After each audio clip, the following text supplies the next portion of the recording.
Hello,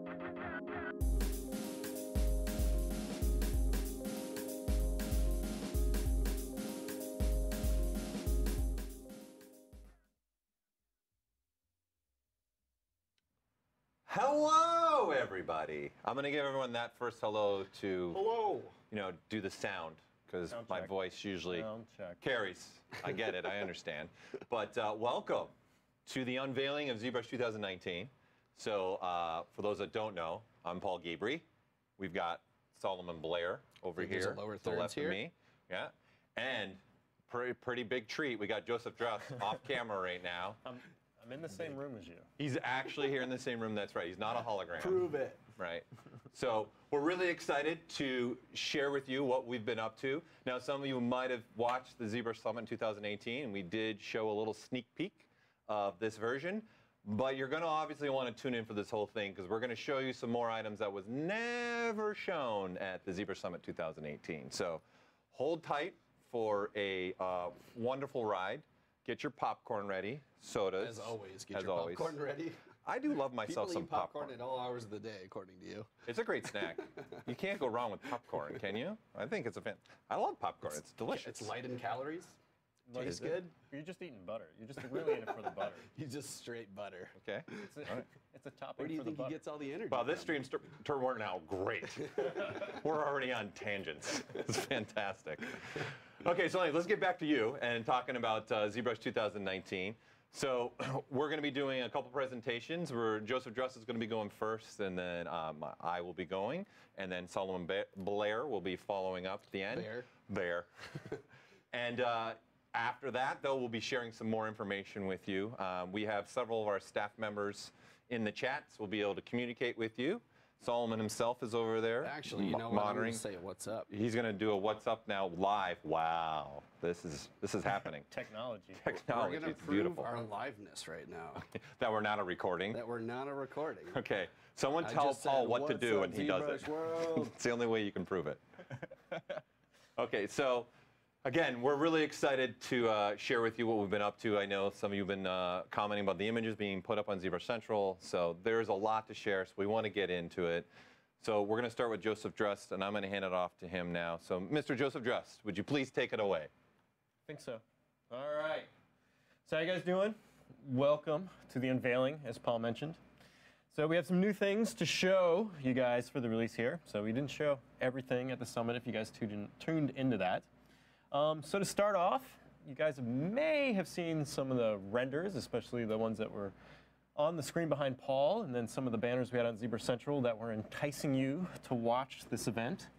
And these images, they're not really generating a kind of photorealistic effect, but they're rather generating a more kind of stylized one.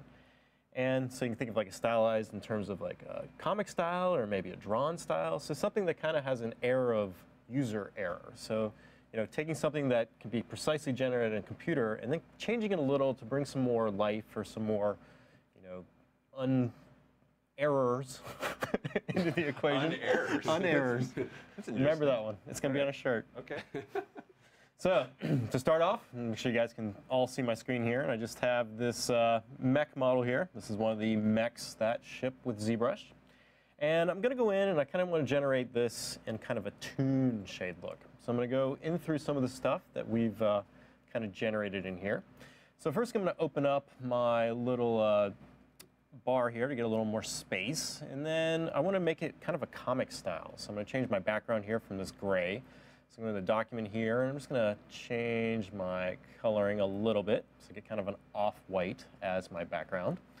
And then I'm going to come up here to the top, and I'm just going to dock this render palette and then the movie material palette as well. And I just have these open here so I can just reference them quickly rather than going up to the top and changing like so. So with this mech here, you know, I want to generate this kind of toon effect, and I currently have a matte cap material applied. So what I want to do is I want to switch to a standard material.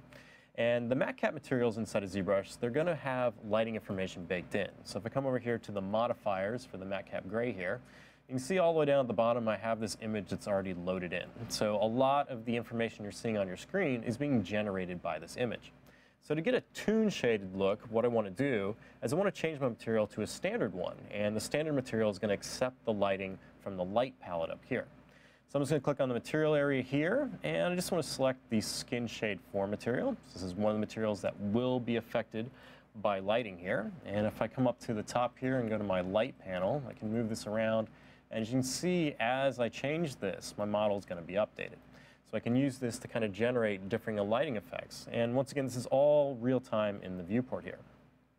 Now, in addition to just the lights, we can also start modifying this material.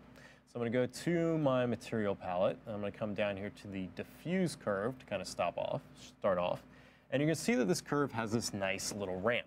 So it's generating the ramp that's kind of this nice curvature.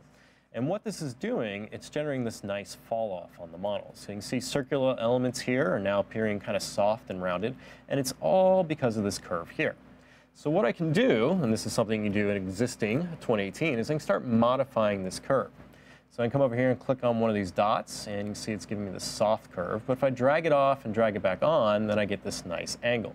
So I'm just going to come over here to the curve here, and I'm just going to generate a kind of step here.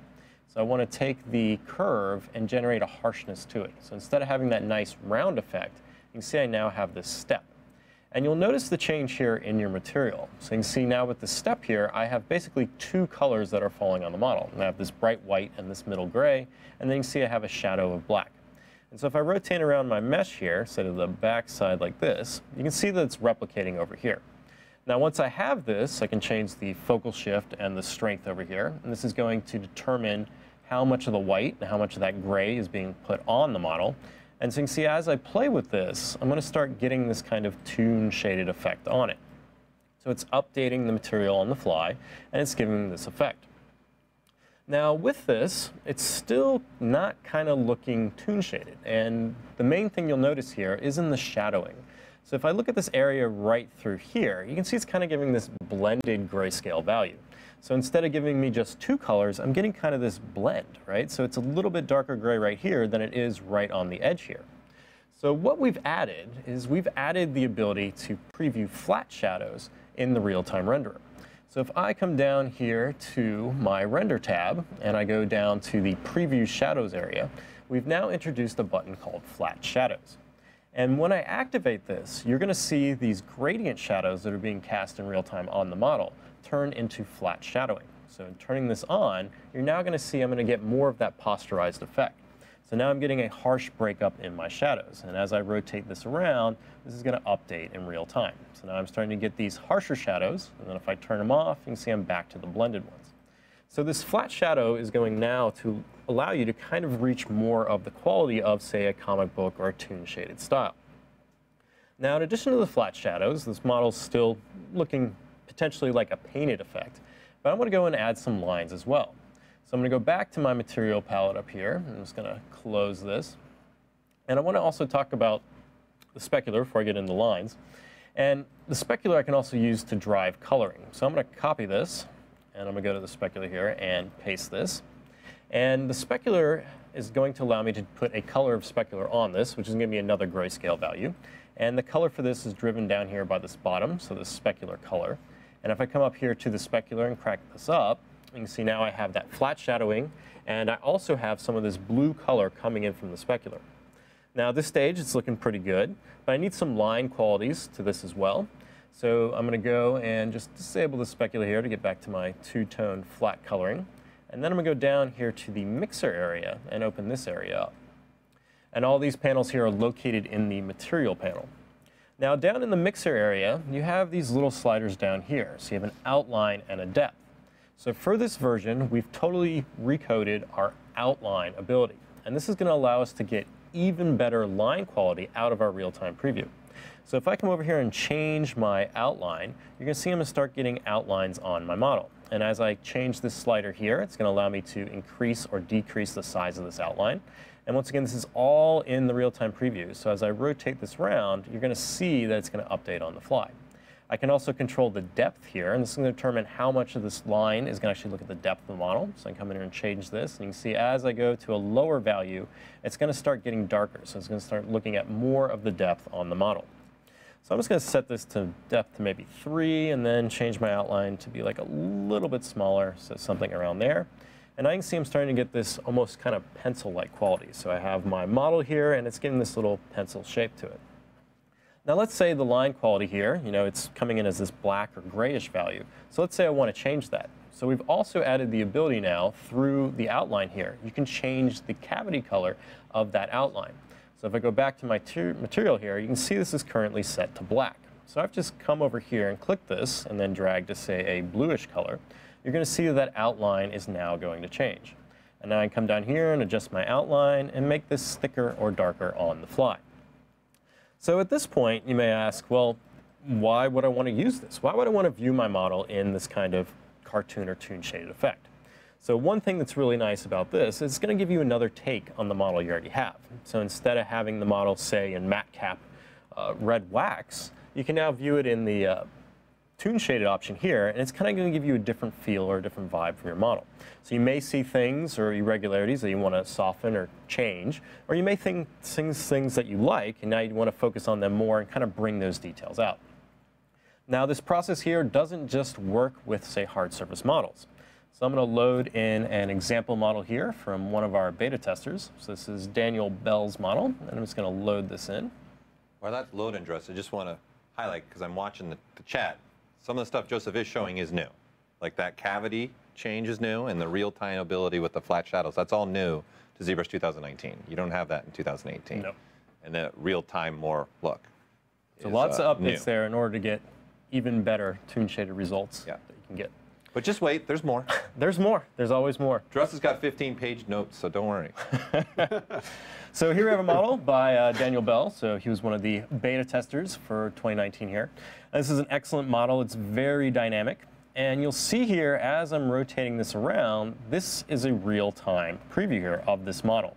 So it's giving this toon effect. And the only thing that's changed here in terms of the model is the material. So I've just modified the material and the mixer here to generate this effect.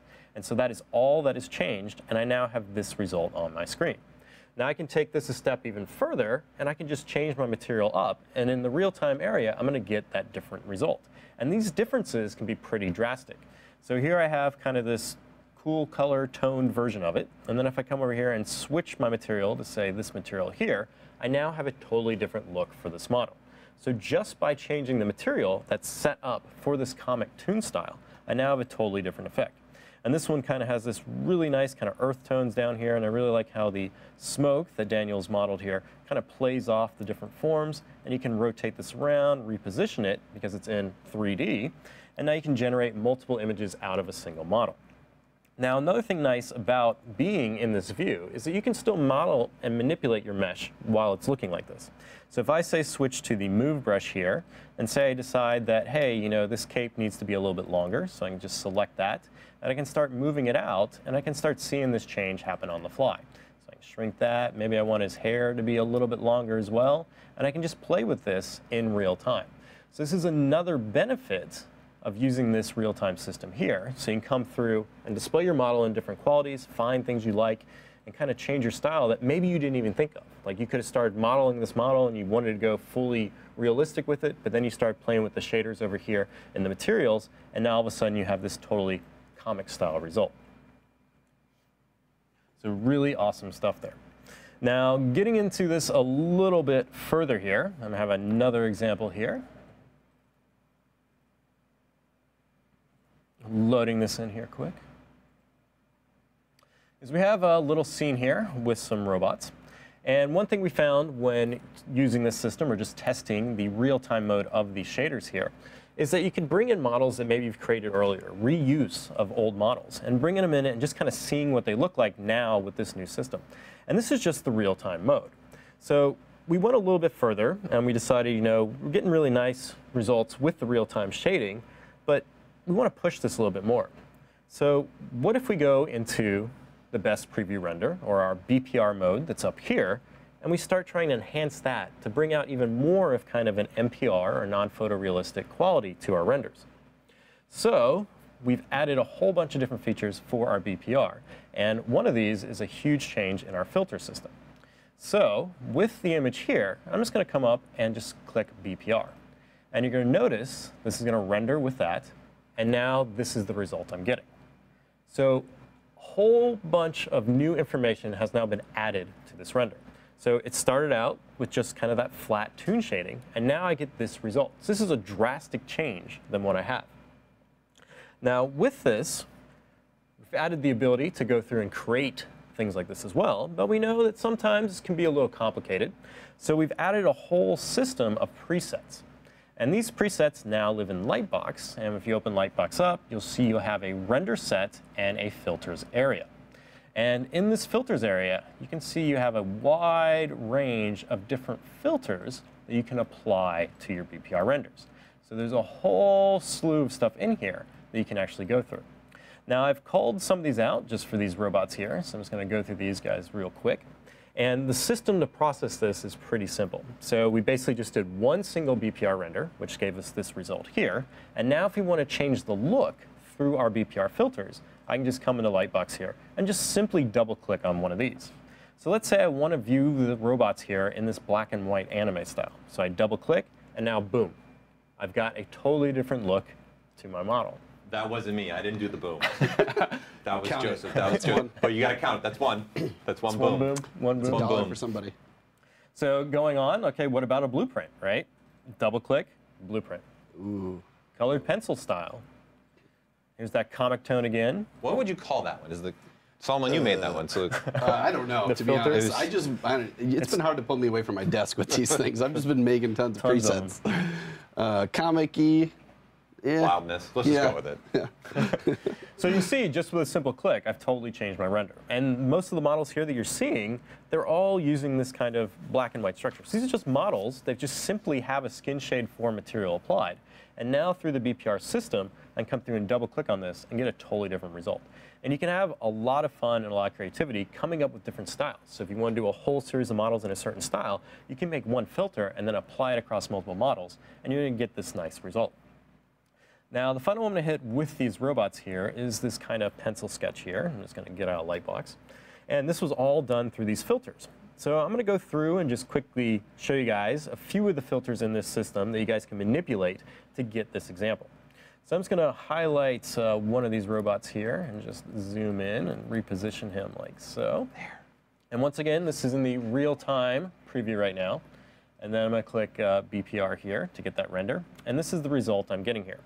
So this is the little robot here that has this nice kind of pencil sketch feel. And I just want to reset this back to the default filters here, so just clear those off. So this is the initial BPR render I started with. Now, to access the BPR options for these filters, they live in the render palette. And I can open up the BPR filter area here. And in here, you'll see that this interface here has changed quite a bit. So there's a lot of new things in here now that you can mess with and change. So if you're not familiar with the filter systems, it works pretty easy. You do your BPR render, and then you come in here and you can manipulate the render that is on your screen. So some of the standard go-tos for, say, 2018 that I often use if I'm using BPR are filters, say, like the sharpen filter. So I can just come over here, activate that filter, and then I can change the value of it, and it's going to sharpen my image. So if you're doing BPR renders already, you're probably pretty familiar with sharpen. Another one that's often used is the Oraton filter, and this will allow you to come through and basically brighten the image up. So you can come through and just kind of enhance that stuff there. And as we were working on this, we get to this point, but we decided it still was breathing that kind of too computer generated. Like it's just too precise, too perfect, which is what you kind of want for, realism, but for like NPR, non-photorealistic stuff, you kind of want that touch of the human error. So we started messing with some other filters. Now, one of the filters we've added in here is a filter called Displace. And what the Displace filter is going to do, if I just apply this really quick, it's going to take the pixels of the BPR render and it's going to displace them into space. Now, Displace has two variables you can change to here. So you have the main Displace slider here, and this is going to allow you to just take those pixels on the edges and it's just going to position them back and forth. So it's going to determine how much of the displace is going to happen. So as I go in, you can see it's going to displace the pixels in a smaller distance, and as I go out, it's going to displace them further away. Now, in addition to just the displace, you also have a radius. And the radius is going to determine how large this displacement noise is going to be. So if I come through and start changing this, I can make it larger, and then I can change my displacement here And now we have a robot that's had a little too much fun last night. A little bit crazy there. He went a little wild. What are you saying? He was just at the summit party or something? He might have been. You never know. Red Dead Redemption 2. You never know. He pulled an all-nighter playing. We're drinking bottles of whiskey. This is what Solomon looks like when coming into work. That's right. On a Tuesday. I'm here, guys. All right, so currently with the filters here, you have some different options you can choose. And the main thing with filters is that you have the variables which control the filters, and then you have a blend mode which you can apply to the filters. And then below this, you have all these different sliders in here which can determine how you're going to clip or crop, mask that filter out. So, as an example of this, here I have the displace. It's currently taking over everything. So I'm going to come up here, and instead of having replace everything, I'm going to change this to, say, a darken. And with the darken here, now it's going to take that filter effect, and instead of just replacing the entire image in the order here, it's now going to darken that displace factor on my model. And now you'll see I'm getting these crazy little double lines. So it's kind of given that effect where, hey, I drew this once, and then I went back over it to kind of refine those shapes more and more. And so I can change the displacement values here to maybe bring this down a little bit, so not as wobbly. And then I can come through and change the radius as well, just to kind of hit that down. And then maybe I want to change the opacity. So it's going to take that filter and now make it a little bit lighter. So now I have this kind of two-tone effect happening on the edges of the model. So I have my initial one that's kind of giving my clear model silhouette. And then I have this other one that's now adding this random noise to it to make it look more sketchy. Now with this, we can go even further, and so we can start adding some different brush strokes onto this as well. So I have some alphas that I've loaded in. I'm just going to show you guys what these look like here. And these are basically different sketch effects. So we have different ones that kind of look like cross-hatching. We've got some other noises in here. And basically what I want to do is I want to take this, and I want to apply this to different areas on my model. So for this, I'm going to add another filter to my stack here. So I'm just going to come over here and open this one up, and then just make this active. And then through my filter selection here, I'm going to choose the option of texture. I'm just going to activate that. Now what texture is going to allow me to do, it's going to allow me to take a texture and put it on top of my image here. And it's going to apply it as basically right on top of the model. So I'm going to come over here and click this, and then in here I'm going to select this alpha squiggles, which is one of these alphas here. And it's going to load in like this. So it's basically loading that texture, tiling it, and replacing my entire image. Now we talked about clipping stuff out at this stage. So we have some modifiers here I can change. So we have the black, the current transparent level here is clipped out. So I can change that to get sure it's all solid. Now I have these nice black lines here. And then down below here, I can now start affecting where I want this texture to be affecting the model. So I can change this to say just the background. And so now I just have my image, and then I have this crazy effect in the background. I can change this to just the model, which is going to give me that. Or I can do, say, change this so it's only affecting the shadow. So one thing to remember here is that the texture has its own properties, and then all these options down here are going to allow you to clip where this texture is going to be applied. So currently this is set to 100% here, and so it's basically replacing any shadowed areas on my model with this alpha. And I can make this a little bit smaller by going larger here in the texture value. It's going to decrease that. And then I can also now change my blend mode. So right now I'm back to that replace option, so just replacing the shadows with this texture that I've applied. So maybe instead of replacing, I want this kind of darken a little bit, so I'm going to switch to average here. And now you're going to see it's going to come in and start darkening those shadows, or using the average with that map. So now I can decrease this some, make it a little bit smaller as well to get more of that kind of sketchy effect. And then now I can come through here and I can start modifying another clip option, which is going to allow me to blur where this effect is happening. So I can come and start changing this one blur, and this is going to start blurring those edges out, and you're going to start seeing this texture leaking outside of where that shadow is. You see now it's roughing past that border there. I can also change how soft this is, and you can see now I'm starting to get some of these hatch marks now coming out of the model and going elsewhere. So it's no longer just being restricted to that area of the mesh. Now in addition to this, I've got these shadows, but you also notice that my model here has some gray values on it. So if I turn off this texture here, you can see I have these kind of darker tones here. So what I basically want in the shadows here is I want the shadows with this hatch line but maybe I want first a different angle or variation to the hatch lines through here, and then I want a hatch line in the darker area as well. So I can go to my modifiers here first, and I can change the orientation of how this texture is being applied. So I can rotate this, and it's going to let me get like a horizontal or maybe a vertical version of this texture being applied across my mesh. I can also change the orientations here, and this is going to allow me to determine, based on the luminance values of the mesh here, how many changes is going to happen. So it's looking at the render, it's going to find those grayscale values on your mesh, and it's going to try to rotate the texture in so many orientations based on those values. So now I can set, say, a standard one here and apply it across everything. I can maybe change my opacity a little bit here to bring this down just some. And then maybe change my texture size up a little bit more. And maybe that was too many orientations. I'm going to change this down. So you can see you have a lot of control to kind of play with these different values here. Now after I have one of these, I can keep applying these on multiple parts of my model. So I'm just going to copy this one filter here for this one. And now I'm going to go to a new slot and paste that back in. So now I'm stacking it on top of each other. And you'll notice, as it's stacked on the top of each other here, now I have this different kind of sketch happening. So now it's come through and made that sketch a little bit dirtier. So now I have this second version of this applying to my mesh, which is giving me more of that kind of pencil sketch. Now for this one, it's going across all those shadows again, so maybe I only want it on these gray areas. So what I can do is I can also clip by a color. So I'm going to turn off that initial one there, and then turn my opacity down to 0 here, so I can just see the version of my mesh here. And let's say I want this second texture that I've applied only to happen to these gray areas. So what I'm going to do is I'm going to go down to this color value down here. I'm going to hold down, click and drag, and then hold down Alt. And this is going to allow me to pick a color on my render. And so I can clip out this effect based on the current render that I have here. So wherever this is happening in my filter stack here, I can now clip out by that value. So if I click this gray here, I now come up and increase my opacity. And then I can change my intensity here so it only affects that gray area. You can see I now have this sketch only happening in that gray part of the mesh. So it's not happening on the white area and it's not happening in the shadow. So I've clipped it to this color. So now I can enable my other one. Now I have it in the shadows and in the gray.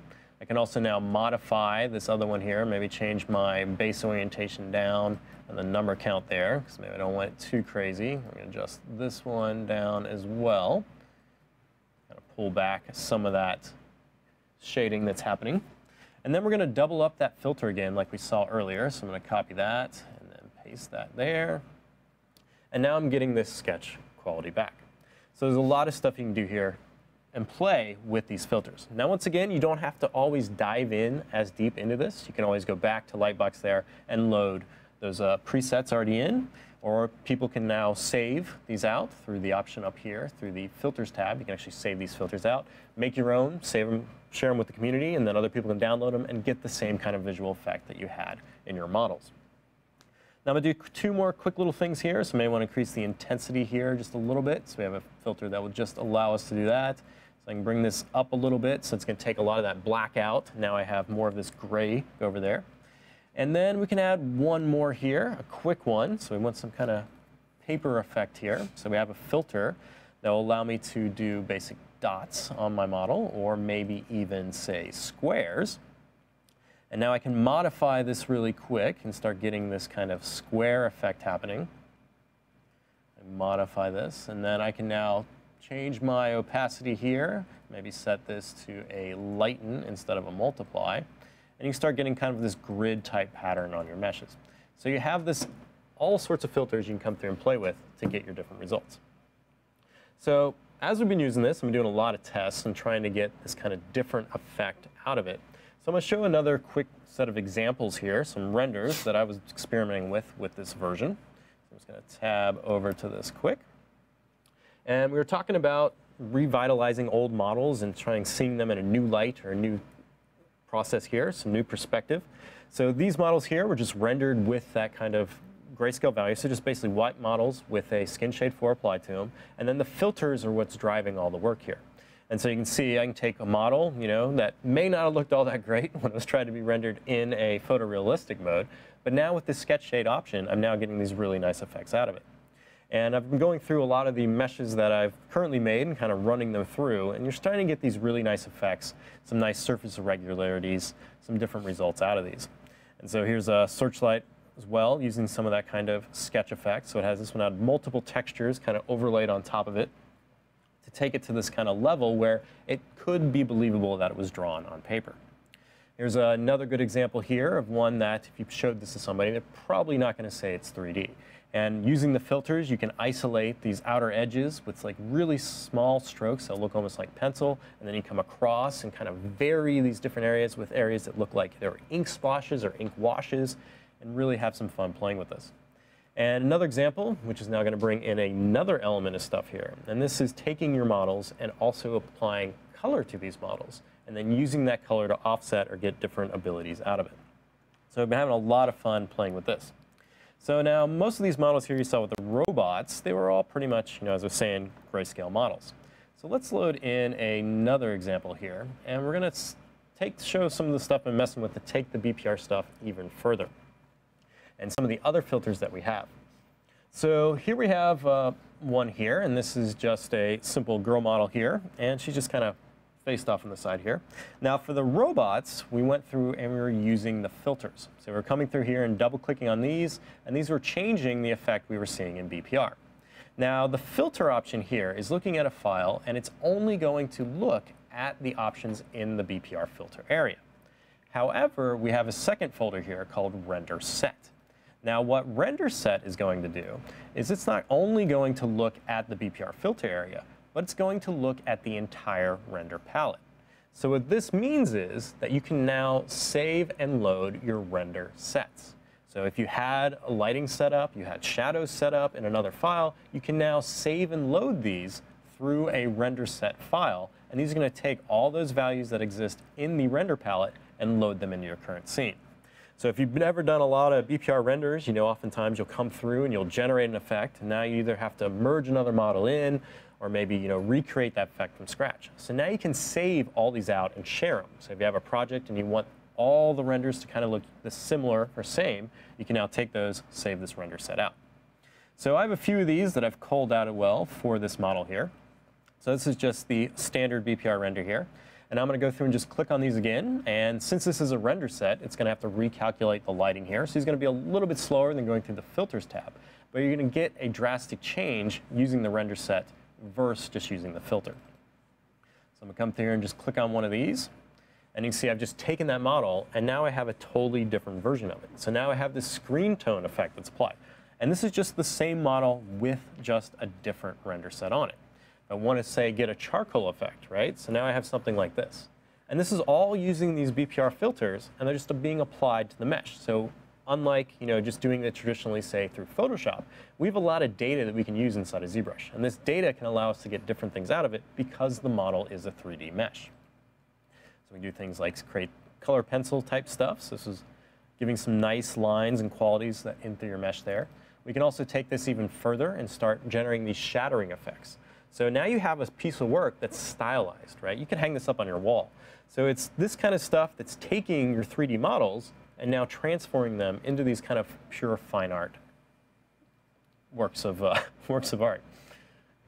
So another example here. This is another quick paint sketch one. So similar to the model with the pumpkins, but this one's now using that color as well. So now I have these different colors blended through here, and then also this nice ink quality. You can take these even further and start doing some crazy effects on them. So if you want some really, really crazy stylized stuff, you can start going that way as well. And then finally, we can even start taking this to a painterly level. And here we have an example. It's all the same model here, and all that's changing is this BPR filter. So here I have this kind of effect that's looking like paint now, right? So someone came through and brush painted on this, and now we have this nice, totally different look than we had initially with the mesh. So I'm going to go through really quick and show this object here, because this is another one of the filters here that's really powerful in this BPR render system. So I'm just going to reset this back a little bit here with this project here. I'm going to close Lightbox and go back to my mesh here. And now I'm going to go to the render palette over here, and I'm going to open up my BPR filters tab.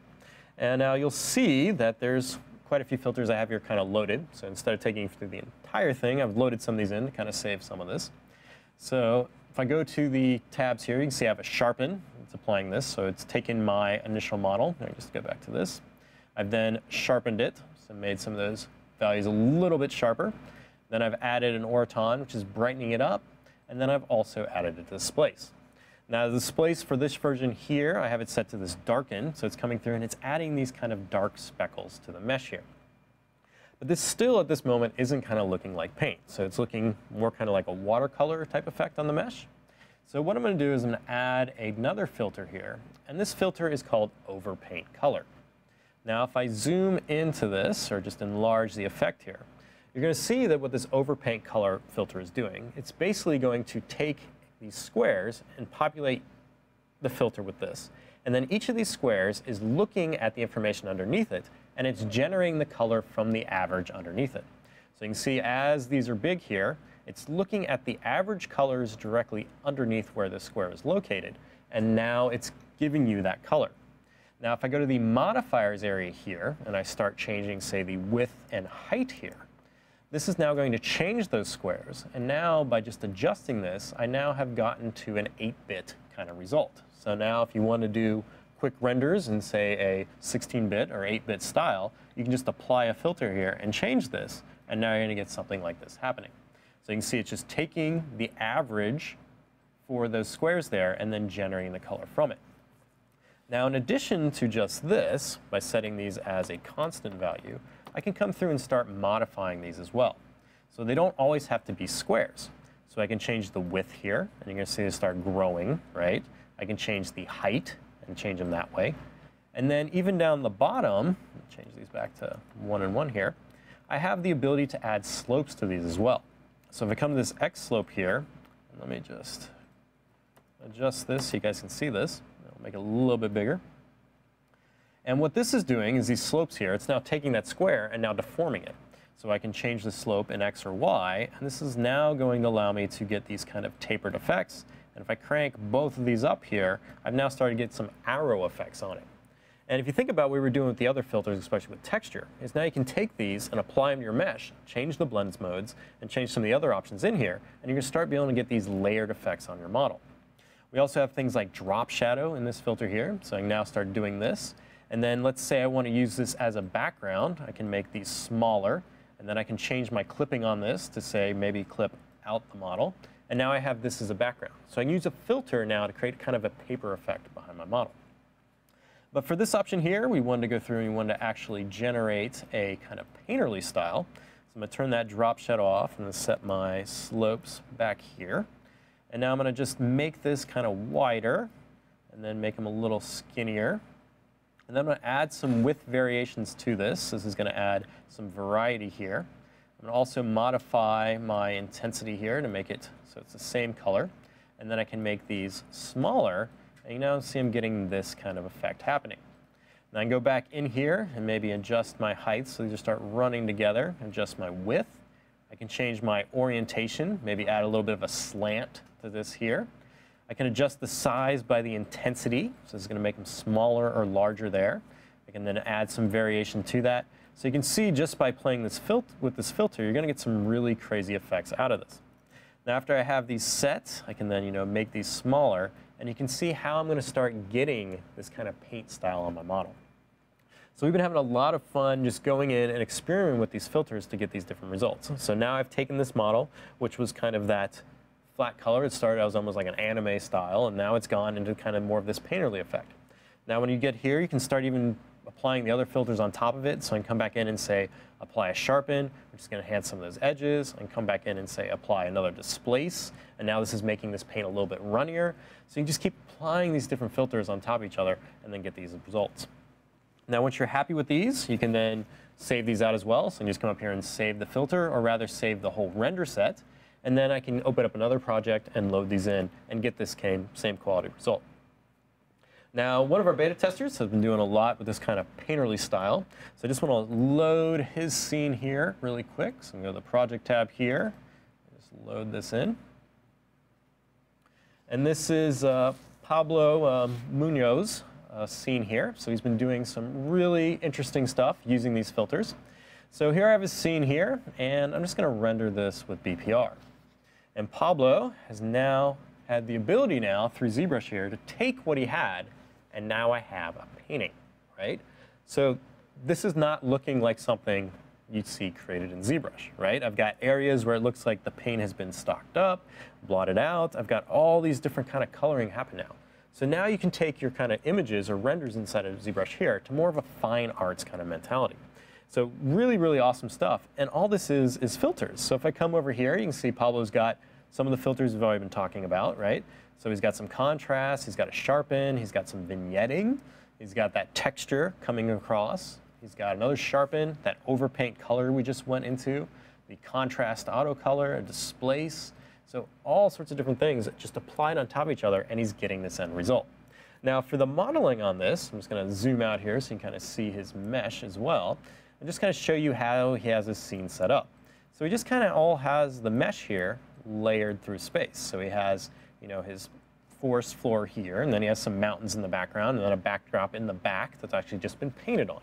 And all this, after changing the camera here, is allowing him to kind of get this nice effect. So really simple scenes can now be generating this really, really powerful result inside of ZBrush. So really awesome stuff using this. Now I've got some other examples here for some tests that I've been doing here. So I'm just going to tab over there as well. And these are just bringing in that color information. So using the color information on the model, using that as display sliders. So here's that same kind of scene we saw earlier in black and white. Now added with the color, we now have this watercolor effect.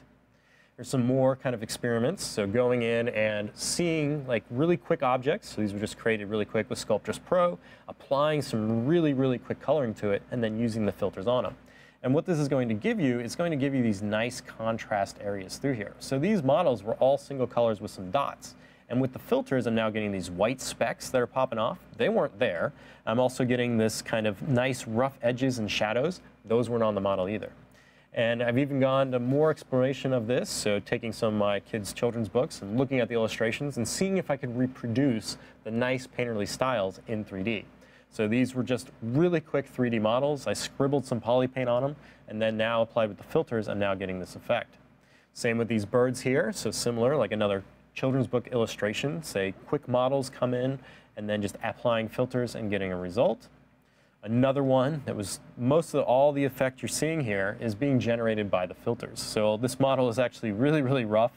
And also, he doesn't have any gradients on his tail like this. His tail is one solid color. But with the filters and those displaces and that texture information filter, I'm able to come in and just offset those things.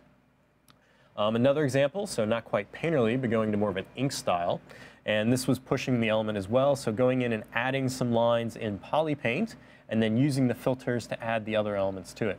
Now, I could have done these with the filters as well, that texture filter, I came in and do that. But you can just explore with different results here to get the style you're looking for. And once again, this is all in 3D. So if I rotated this model around and re-rendered, it would give me the same result. And then finally, here's just another example of kind of the different values you can get from a set of filters. This is all the same model, and the only thing that's changed here is the filters. So I've taken it from kind of this charcoal type sketch to this kind of clean paint to a messy watercolor to like some, I don't know, gouache-ish type stuff, and then we've gone down to like some line style. That one went through the wash. Is what went through the wash. It's like a faded T-shirt that you've worn too many times. You didn't wash it on cold. Yeah. So you can see just the amount of difference and the amount of style you can now pull out of your meshes just with this filter. So we've been having a lot of fun going through and playing with this. So I'm going to load one more model here before transitioning into another feature. So I'm just going to load this here. How am I doing on time, Paul? Well, you're doing your normal amount of time. You're good, man. Saul and I will have 15 minutes to show our features, but it's fine. You're good. Good. Take your time. They're excited to see some more stuff. Awesome. They're excited to see More some other stuff. More stuff. Other features. Getting a lot of great feedback in the chat. It's good. Keep rambling. I'm loading. Oh, you're loading. I'm loading. Sorry. Well, it's getting pretty heavy there, I see. There we go. All right. People want features. So here we have one more example here. So this is a little model I created for this version. So I want to have some fun with this, going through and kind of hinting on some of the features we've had added in this version. So one with the kind of MPR stuff with these BPR filters. So I want to do the render in something not typical of what I normally do. So normally I end up rendering everything shiny and realistic, but kind of taking a step back and bringing in some more style to it. Also ended up generating some meshes that, you know, are cameras, right? And then maybe some meshes that are folders. Someone's asking why you weren't using Earthquake, your go-to. They told me I couldn't use Earthquake. It's retired. It is his go-to. 5-year lifespan. It is my go-to. It is your go-to model. It's a good-looking model. So it is. It's a great model. So I did this render, and then as we're looking at it, I did it vertical, right? And then they're like, well, we need it horizontal, right? So at this stage, I was thinking, okay, so I got to transition this model now into horizontal. Production, right? Production. So I started coming through and saying maybe I selected a box here, I went to the transpose line, and started moving it, and then put that one on the ground. But this was going to take a while, right? I was going to have to go through and start moving all these things individually. So what I did instead was I just went over to the subtool palette over here, and then I just clicked on one of these guys, and then I came down here to this new folder button. Right? So we're going into folders now. Perfect transition. I can't tell you how many times I've seen folders in all caps in the chat. People are very excited. So let's go in and see how these folders have helped me in taking the model here and repositioning these things around so I don't have to go through and manually move each one of these things in space to get them where I want to generate a horizontal scene. So to create a folder, it's very, very simple. You just need to go to the subtool palette over here. You select one of these subtools, and then I'm going to click this new folder option here. Shortcut's better. It's going to allow you to come You through love and these shortcuts. generate a name for this. Paul would like me to hint out that you could use the shortcut of Yeah. Control F, because for the F. existing users, they'll know what Control F sometimes does to them. Now it'll just create a new folder. So Paul would like you guys to know that. Yeah, it's a big deal. Just like right-click Army, it's a big deal. So after I have that generated, now I have a folder, and it's taken the subtool I've selected and placed it in this folder. Now at this stage, I can come through and I can start dragging folders into it here. So I can come dragging subtools into this folder by just clicking and dragging. Boom. If I want to drag them out, do the same thing. Drag them out, drag them in. Let me begin, right? Oh! I like to point out someone's adding to the boom count as well. Boom. I just did 3 booms.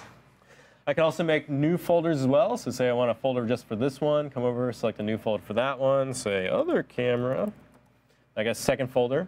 If I want to merge these together, I can select one of these and go to this gear icon here. And then I can do something like a merge up, which is going to take that folder and merge it up to the top. So now that camera is now in that folder. I can also do other fun things with the folders here. So I can say turn off all the poly paint for those guys. Oh, let me click the right option. Turn off all the poly paint so I can see all the cameras there, or most of the cameras have their poly paint turned off. I can also turn that back on. I can also do things like merge the folder into one subtool using this option here. I can rename the folder. I can also come through and say delete the folder, or even delete the whole folder and all the continents. Continents. There's continents in there. There's continents in that folder. The maps there. I didn't see the maps in there. So I'm going to go through and just delete that one It's there. in one of the folders. I see. It's in a box. And get back to my scene here. So I could go through and select all the cameras and navigate and do all that stuff in there. But what I want to do is I want to start grouping some of these off. So first, before I start doing that and using this other option we can use with the folders here, is I'm just going to start with this box here. I want to just show you guys a bonus trick here. This is one that you guys might not know of. With Is the this a Gizmo 3D. Joseph Dress backyard trick right now? No, Is that there's what no you're- backyards in this one. Okay. First The backyard backyard's in the reference. box. You got to bring them back Yeah, you gotta every bring 'em once in a back. while. So here's one that you guys can do right now. You can go try it out in 2018. No. They need to watch. They need to watch? There's Okay. more features They got to show. multiple monitors. All right, There's so go. much more. So with my box here and my scene, basically I want to take this box and I want to position it down to the ground, right? So I can start positioning it, but then I have to rotate it and kind of try to get it lined up to a world axis.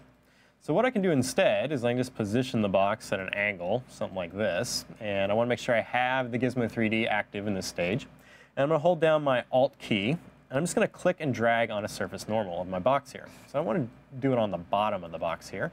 And as I click and drag, this is going to reposition my Gizmo 3D. So wherever I'm at, if I click and drag, it's going to reposition that. And you'll notice the first click, when I do this, it's going to try to look at the axis of that model. So it's going to render it off the surface normal, and now I can kind of align it like so. So if I turn, you're going to see this is kind of aligned to this area. And if I go out in space here, you can see now my gizmo is going with the position of the bottom of that box. And so I have the arrows kind of going like a forward or a horizontal axis here, and it's normal for the Gizmo 3D is off that bottom normal. So now what I can do is just simply click this Reset Mesh Orientation, and this is going to reset the gizmo's orientation to the world axis, and it's going to take the box with it. So clicking this here, I've now taken that box, and I've positioned it like so. So you can see now, it's lining up, if I would have done it correctly. It's You're lining also up in to the world axis. perspective. Yeah. You're in perspective. And now I can rotate this and say 90 degrees, and now I can take this, let's turn off perspective here, and I can start moving this down, and I can position it now to the bottom of the world there. So now I've taken this, let me bring back my entire scene here, and now I can put that box there, and it's no longer at that crazy angle, and now I have it kind of at the bottom. So now I can move and say reposition this. I can reset my transform back and say rotate. So now I have one of these boxes positioned in space, right? So starting to break my image down into this horizontal aspect. Now for the next thing, there's a little trick there. Little trick. You're very excited about that Little one. trick. It was a good one. I had to throw it in. I've been waiting to throw it in. I know. I was going to throw it in with Earthquake, but you guys didn't want me to.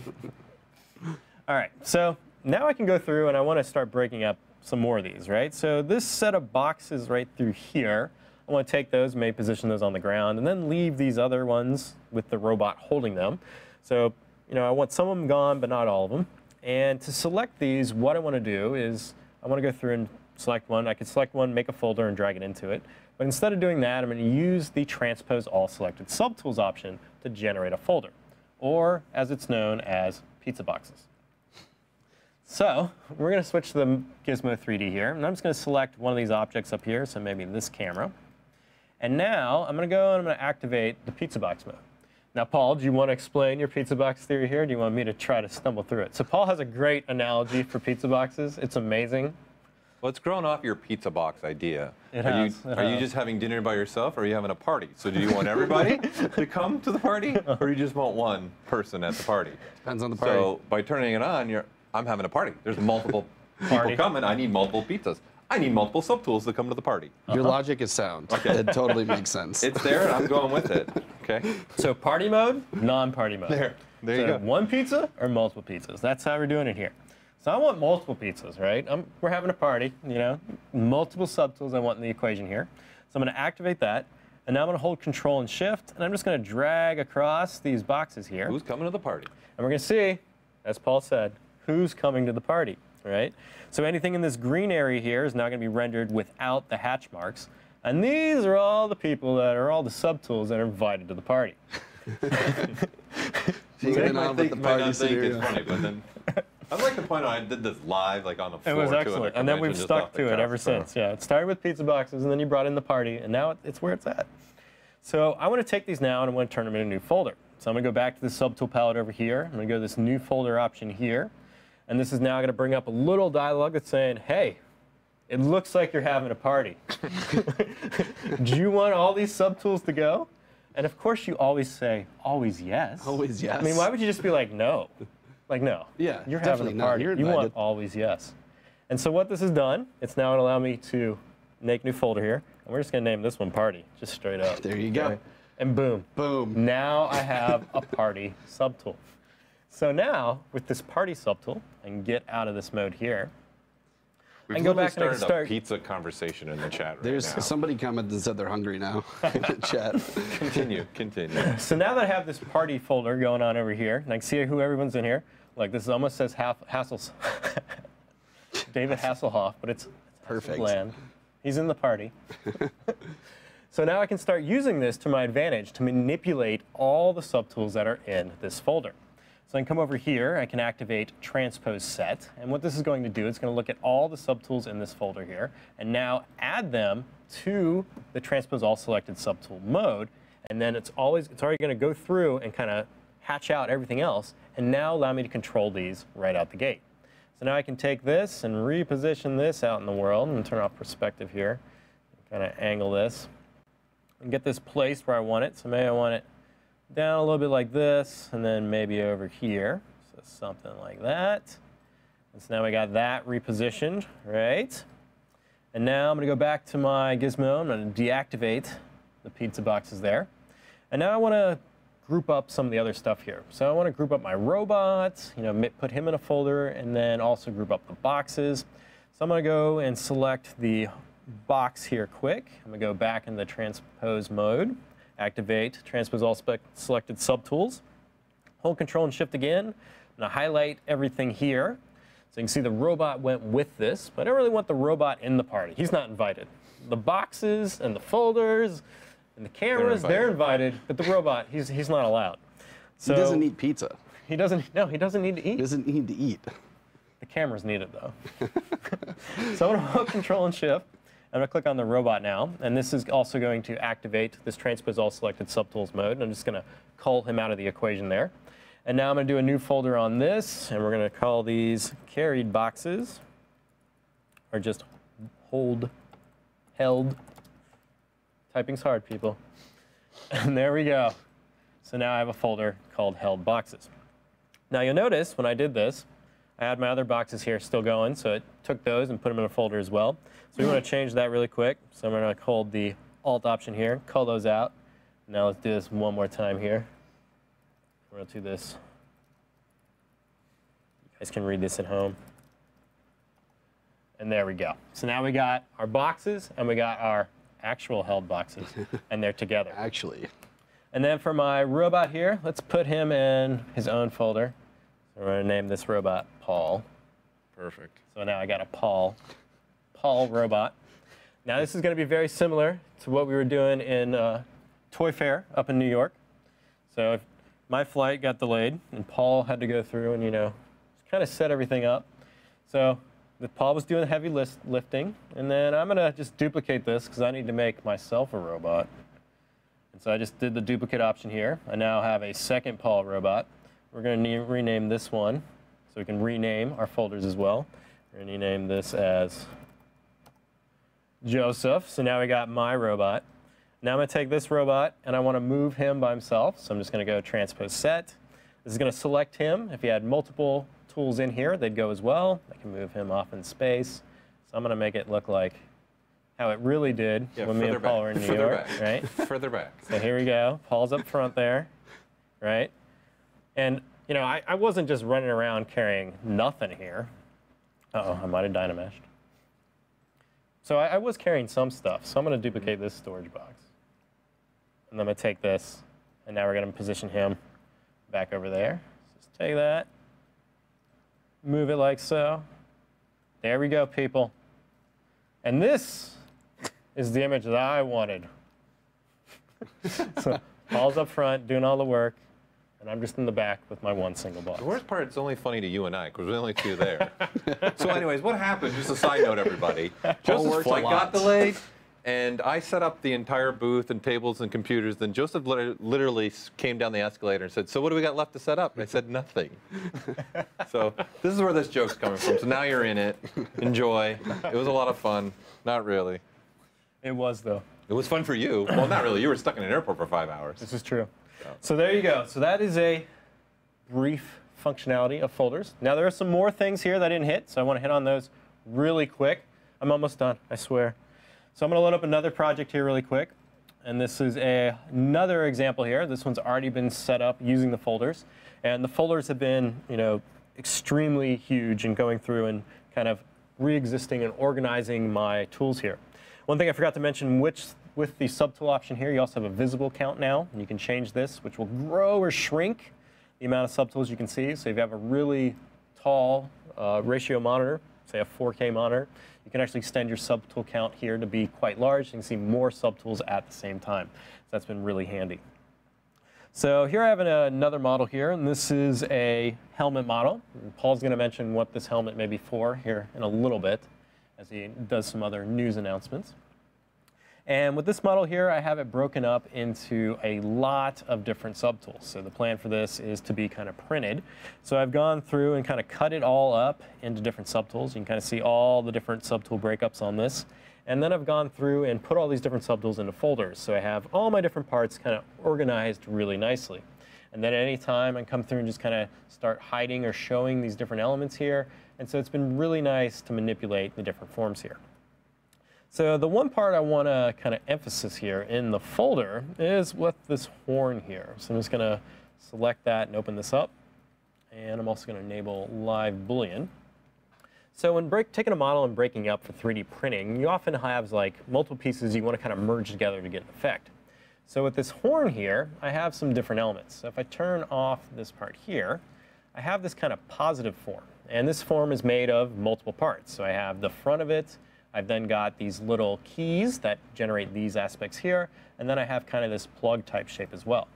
So I have one shape with the subtool that I want to generate this. So I want this as one result. And then I also want to have a result that looks like this, right? So I want the positive side and the negative side. So with the folders now, I can go through and I can copy this around and generate a positive and a negative. And I can also process the Boolean result I'm getting here just through that selected folder. So with this horn here, I have it set up like this. And now if I go to the gear icon here, we have two options, one that's called Boolean folder, and then we have another option called Boolean with dynamic subdivision. Now these are going to mimic the process of using the live Boolean aspect and say going down here and using the Boolean make Boolean mesh, but it's going to do it at a folder level. So if I come through and process this with Boolean folder, it's only going to look at the objects in that folder, and then it's now going to give me a new result. So now I've just taken that folder, processed only what was visible there, and now I have the end result for this part here. Now I can go back to this folder. Let me just turn these guys back on. And now I can change which ones are visible again. So I'm going to turn that one off and that one back on, and then turn this to subtractive here. And so now I have this part. I can now generate this as well. So I'm going to come here, do Boolean folder. And we're going to do with dynamic subdivision this time, because I can't remember if one of my parts had dynamic on it or not. And now I have this, and then I also have this. And if I just move one of these alt and space here, you can see now I have my positive and I have my negative. And then I can say take the horn option here and drag that out. Turn that guy on as well. We'll move him off in space. And so now you can see I have all three of those parts. They were generated out of that folder. I can then even come through and say, hey, I want this to be all in a new folder now. Come over here. Oops. Click on, say, Final Parts. This is now going to make a new folder there. I can now drag all these pieces in. And now I have the resulting meshes from that Boolean all inside that folder. Now, one more thing with folders. So we have a bunch of options in here that allow you to do different things. So here's all the transpose set and transpose adds. And these are going to use the transpose all selected subtools or the pizza boxes to use those modes. You have the duplicate option, which is going to allow you to duplicate those folders. You have a merge up, which is going to allow you to take one folder and merge it up to the folder above it. Show polypaint, hide polypaint. The Boolean options, merge folder, which is going to take the contents of, not the contents, of the folder and convert it into a new subtool. You can also rename, delete folder, and delete all. Now, in addition to this, we've also updated the subtool master plugin. And in here, you have an option which will allow you to do things folder only. So you can enable this option here, and this will allow you to use the existing subtool master options, but only on a folder. Addition to this, you also have more options down here, which will allow you to do things like copy a folder. So I can come over here and copy this folder. It's going to copy the one I have selected. And now I can say go to a new tool up here in the tool palette. I can go to the Z plugin tab, and I can paste that folder. And now it's going to go through and copy all those parts and paste it into that new tool. So a lot more functionality using folders inside Subtool Master. So Paul, I think that is it. That is it. Yeah, you also have a clone folder too. You have a clone folder. But the big thing here is that all the options down with Subtool Master can be used along a folder as well, besides the options that are just opening up there within the gear itself. So, yeah, so that's Joseph Dress's time on the table. You guys still awake? Yeah. All right. So I'm going to pass it over to Paul. Paul. We're going to do a little song and dance here. Yeah. So we're going to switch right now. I'm going to jump on the computer, and Joseph is going to come over and sit in my spot magically. So this will just take a couple seconds. I'm going to show a couple more new features to you. So we're going to do the swap right now, so just hold tight 1 second.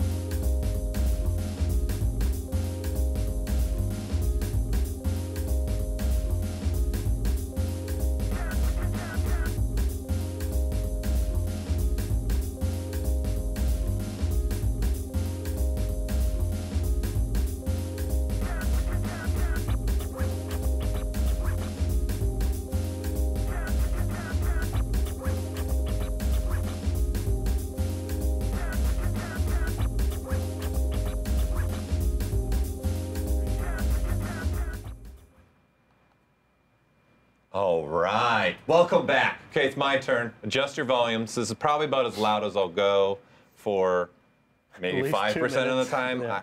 There's nothing I can do about it. I don't know. I just. By the way, here's Joseph's notes. Okay, it's like a book of notes over there.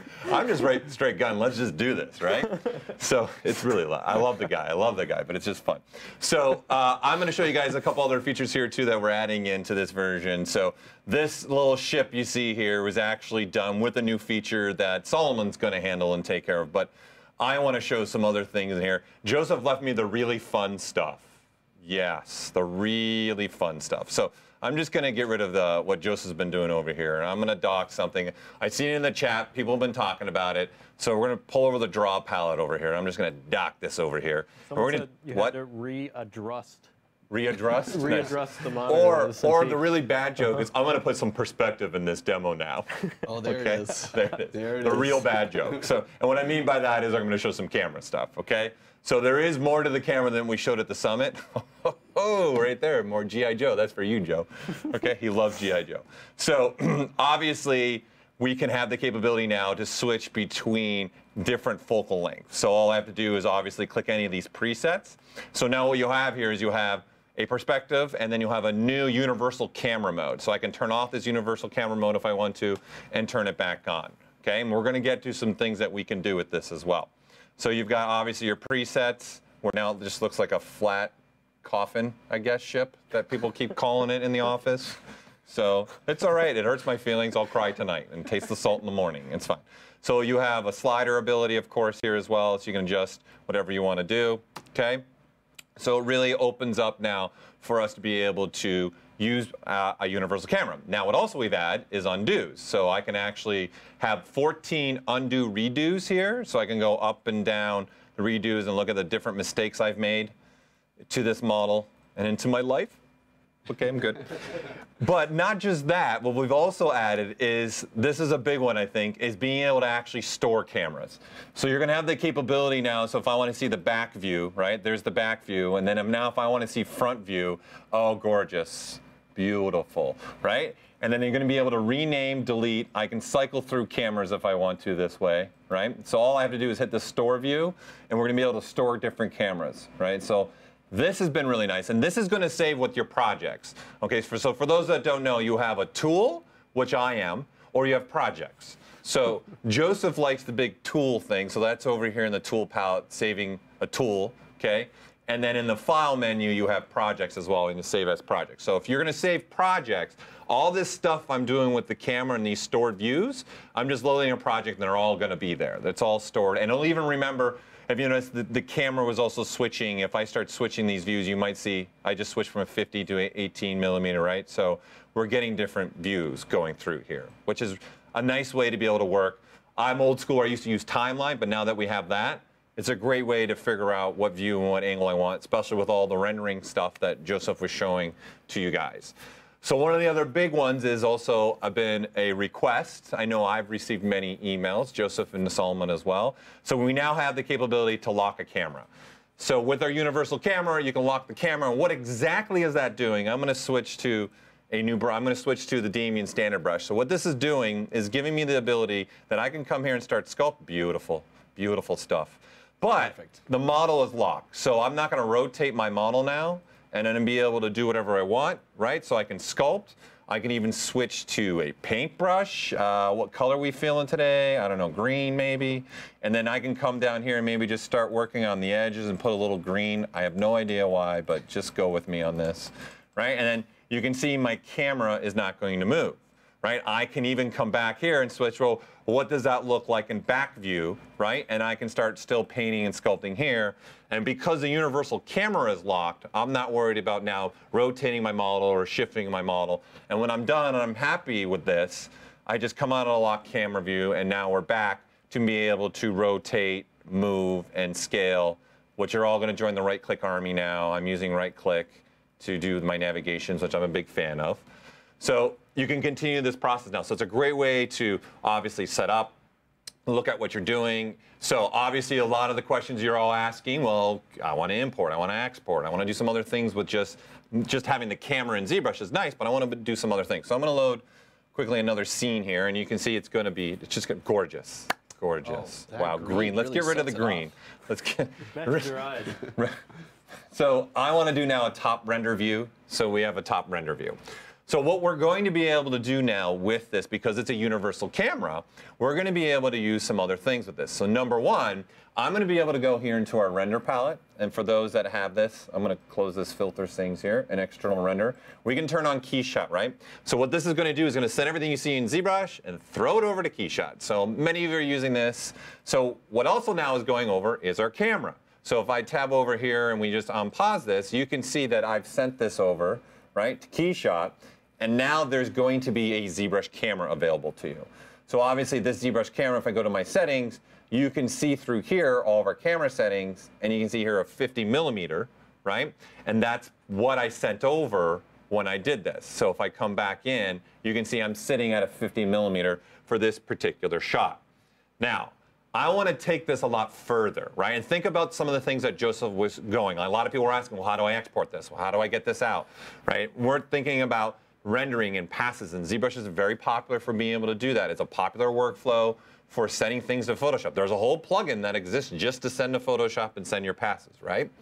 So I want to now use maybe my FBX, okay? So this is going to give us the capability to export from ZBrush or import into ZBrush. Now what we've added to this, because now that we have a universal camera, is we have export camera and an import camera. So by default, we're going to import-export the mesh, okay? And now that this is on, it's also going to do the camera for you. So you can say, I only want the camera on either import or export. So adding this feature opened up some new design and new ideas for me as an artist and figuring out what do I want to do with this. So I'm going to tab over here to Photoshop. And you're going to see what we have here now is just want to give you guys the idea of having multiple passes, multiple renders from different applications. So of course, any applications that's using a universal camera that accepts an FBX import, you're going to be able to bring that camera into those programs, and then vice versa, export that camera and bring it into ZBrush. So here's just a quick example where right now I've got a folder with just a bunch of different Keyshot renders, right? So you can see this is all done in Keyshot. So this is the ZBrush render of my hanger that I made here, right? And then these are just different Keyshot renders, and everything's still lining up for me, okay? And on top of that, okay, we've got a whole bunch of now different other renders coming through and figuring out what do I want, right? What kind of image maybe do I want to composite? I'm a big fan of this one. It gives me that, I don't know, the anime, grayscale, never mind, just follow along. Okay, so these are just different, and the one thing I like to point out too that Joseph started his presentation talking about a material and doing things with the materials. Like for example, this filter right here that we're looking at, I actually started, your favorite material was turned on, red wax. And then this is actually the render I got because the filter system actually has the capability to blend materials. It also has the capability to just do flat shading right on a filter pass itself. So these are just examples of just some more different filters, right? And then compressing it. So now, what I've also done is I've got different shadow passes, so I can figure out what shadow passes I want. So I've got now shadow passes coming from ZBrush. I got different renders of the ship coming from ZBrush, and obviously I got Keyshot. And then the other thing I have in this scene is a Maya AO. So this is just a quick example of showing you that using that FBX capability, I'm going to be able to export, import, and start lining things up. So obviously, instead of launching all these programs for you guys, I just wanted to show it in a little PSD file for you, okay? So moving on here, okay, we've got spatial world now. Okay, so I'm going to load another project here, and there's something else that you want to think that you're going to be able to do with this. Okay, and it's not just about necessarily importing, exporting, or just using the BPR filters. There might be something also where you want to have some kind of environment or some kind of scene, and you want to put the ship in the scene. So there you go, wonderful apartment. Right, so this is obviously the model, and what I have here is just an image that's inside of ZBrush, and I just want to start putting this on the table because it's going to be, I don't know, some toy that's coming through here, right? And so this is the benefit also I find with having now this whole new expansion of the filter system. Obviously, that ship's really standing out to that image that's in the background that we have here. So when I go to render this, I've done some things in our filtering system to try and make it feel like that it's fitting together. So just a really quick idea, because one of the big ones I know when we were testing this, a lot of people were asking about, right? So I just have 4 filters, and one of my filters that I want to highlight because I think it's pretty cool is using the displace filter to do a chromatic aberration. So I'm actually using the displace filter to do that little red. So if I turn this off, you guys can see the red goes away. I know this is a very popular thing for a lot of people, and all I'm doing is telling ZBrush to only give me that red channel. And I'm kind of clipping it in that way. And so it was a really fast way for me to be able to do this, right? And so now I've just put these 4 filters on, and I got a 5th one there as well to allow me to kind of try and make this all fit together a little bit better. So this is just another really great way to be able to start combining the images, okay? So having this universal camera now, I can start figuring out, even for this scene, right? If we go back into our draw palette, I can figure out what actual millimeter do I want on this. Yes, yes, yes. Or really flat, depressing looking. Maybe I want to have it shot in what it was shot with. Now, if I know what this particular image was shot in, whether it be a 24, 28, or 30, or any other millimeter, I can now, with inside of ZBrush, just put this on, and then we're off and running. So this one, particular one was shot 24. So I would render it out like this. I know we're good to go, right? And now I've got a nice workflow of combining ZBrush with other applications or bringing in images and having them line up within ZBrush. And if you are one of these users that really want to use this filter system, you've got these options to go through there, okay? So that's the new camera. I know it's the exciting stuff. I get it. Woo, camera, right? So I want to move on to something else here that some of you are bringing up in the chat. So I'm going to load another project here. This one's going to take a while. So Joseph's going to do a song. He's going to do a dance.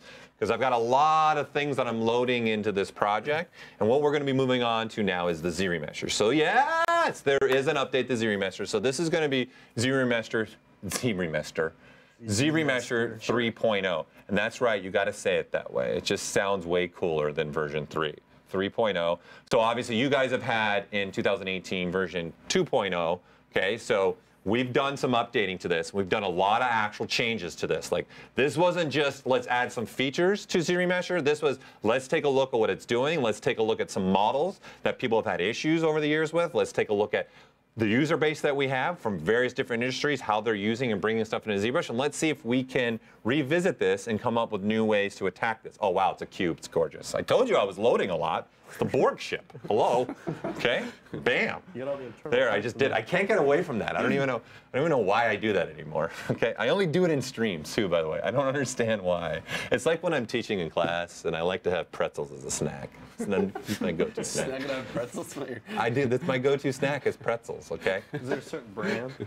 Roll Gold, right? Is that what it is? Roll. What is it? Gold? Who cares? Just let's move on. No one cares about my snack. Nizubi 1977 says ZRemesh them pizzas. What happened? ZRemesh them pizzas. Oh, ZRemesh them pizzas. Okay, I like that. So going back to this, so what we've done here is we've actually improved the speed. So it's actually faster than version 2.0. We've added some new features through here, okay?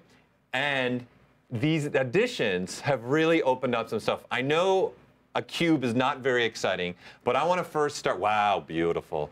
I want to first start with just having you, before I dive into the features, just visually have an idea of here what we did on just some simple files and also some complex files that were based upon our conversations with you, the user base, okay? It's wonderful, it's a cube, right? Obviously, it's got a pole on the top. I'm not a fan of this. So in this, I have multiple subtools. So I have a version 2 and version 3. So from here on out, I'm just going to use my up and down arrow keys to cycle through. So here's what version 2 will give you, okay? So now I have something like this. I'll turn off live Boolean, okay? So we can look at the solo of this. And you can see what we get. We get a cube, right? It looks great, beautiful. It's a cube, exciting, invigorating. But you can see what we're getting here along the edge a little bit, right? Is we're getting a little bit of some, not flat surface. And you can see the geometry, and pay attention also to as we go through this conversation here, because you and I, we're going to go through on a journey together right now. Okay, so you can see your active points is 3,200, right? So this is version 2, here's version 3, right? And you can see I'm 1/3 the number of polygons. So this is one of the big improvements, and you can also see the polygon improvement now. We're equally distributing them and understanding that there's an edge there, and making sure that we put an actual edge right along there, right? So let's go back, okay? And now you have this cube, right, with the image. That's right, I just did that, okay? And now I can go version 2, which it was originally trying to keep an edge by adding more spans, and now version 3 just says, nah, I can just know they're there, and I'm going to detect that there's an edge there, and just give you the cube and give you nice, equally distributed polygons. So let's take now another idea here, and let's take this one. Right? So this is just an example of using live Booleans. A lot of you who are users are using live Booleans. You can see there's a wide range of resolution here. Okay, you've got stuff with a little more complexity. You got stuff very simple. This is what Joseph Dress models look like when he's done. No, I'm just. He's like, one of mine. He's like, yeah. Is it? It is one of yours, isn't it? I told you. So this is one of Joseph's, right? Which version 2 gave us this, which, listen, that's impressive. Like, let's be honest here. We're pressing a button and getting a remesh, okay? Like, in seconds. So it's pretty impressive. Like, we've got pretty much the shape here. You've got a little issue a little bit here in the corner. And I'm assuming you guys can see what's happening along the edges here, right? So now if I go version 3, bingo, right? Yeah, I'm switching it. Bingo. You got this. And you can see the geometry flow is very different now. You're getting also, again, look at the polygon count. We're sitting at 4,600 in version 3. This is 11,000. That's a pretty big swing. I know I haven't been on a playground in a while, but that's a big swing. That's right, I just made that one up. It's a bada boom. It's a bada boom. Now we're just getting out of hand, okay? So continuing this idea, let's get a little more complicated where another Joseph Dress nightmare, okay? So this one you'll be fine. This is going to be a download probably. Joseph will share it with the world. It's going to be great. So, all right, and these aren't, I know, really, wow, what amazing models. It's more about what I want you guys to understand is the algorithm, what we've changed here, and the complexity now I'm showing. I've got now squared parts. I've got rounded parts. I've got holes going through holes of holes and going through other parts here, right? So, and you can even see there's a cut there, and they got individual pieces just floating. Whatever's in Joseph's mind, he just creates. So I was trying to recreate Earthquake, make him stronger. And this is what we got. I didn't get very far. Joseph just made Paul be quiet for literally 10 seconds. That is an accomplishment in the stream. If nothing else happens in the stream, Paul was quiet for 10 seconds. Okay. So version 2 gives us this. Again, it's a nice result. It's a great result. We're getting really good results here, right? If I turn off our polyframe, we're good. This is the original piece, and then this is the piece we have. And again, also take note that this piece is also very faceted, right? So if I turn that off, you can see all the faceting that's happening in there, right? And then version 2 is giving us about 29,000 polygons, and then version 3 is giving us this. We're 1/3 the amount. So the one big change that's happening here with this Z-remesher is it's getting more accurate to the polygon counts that you're asking for when it's coming out. And you can see the result I get is pretty darn smooth and clean. Like, this is ready to go. Now Joseph will take this and do some things with this. Okay? But moving along, okay, I'm going to switch to this. Okay, I know it's the same model. It's fine. But the big difference here is this has no polygrouping. It has nothing, right? It's just a mesh. And then this is for thinking about the people that are importing stuff from like CAD files, right? You're not going to necessarily maybe have group IDing and polygrouping. So this is what the new ZRemesh will be able to do with you, even if you're just coming straight in and you're not even trying to use ZBrush as some of the things in ZBrush that you can do. This is what version 2.0 will give us. Again, it's pretty good.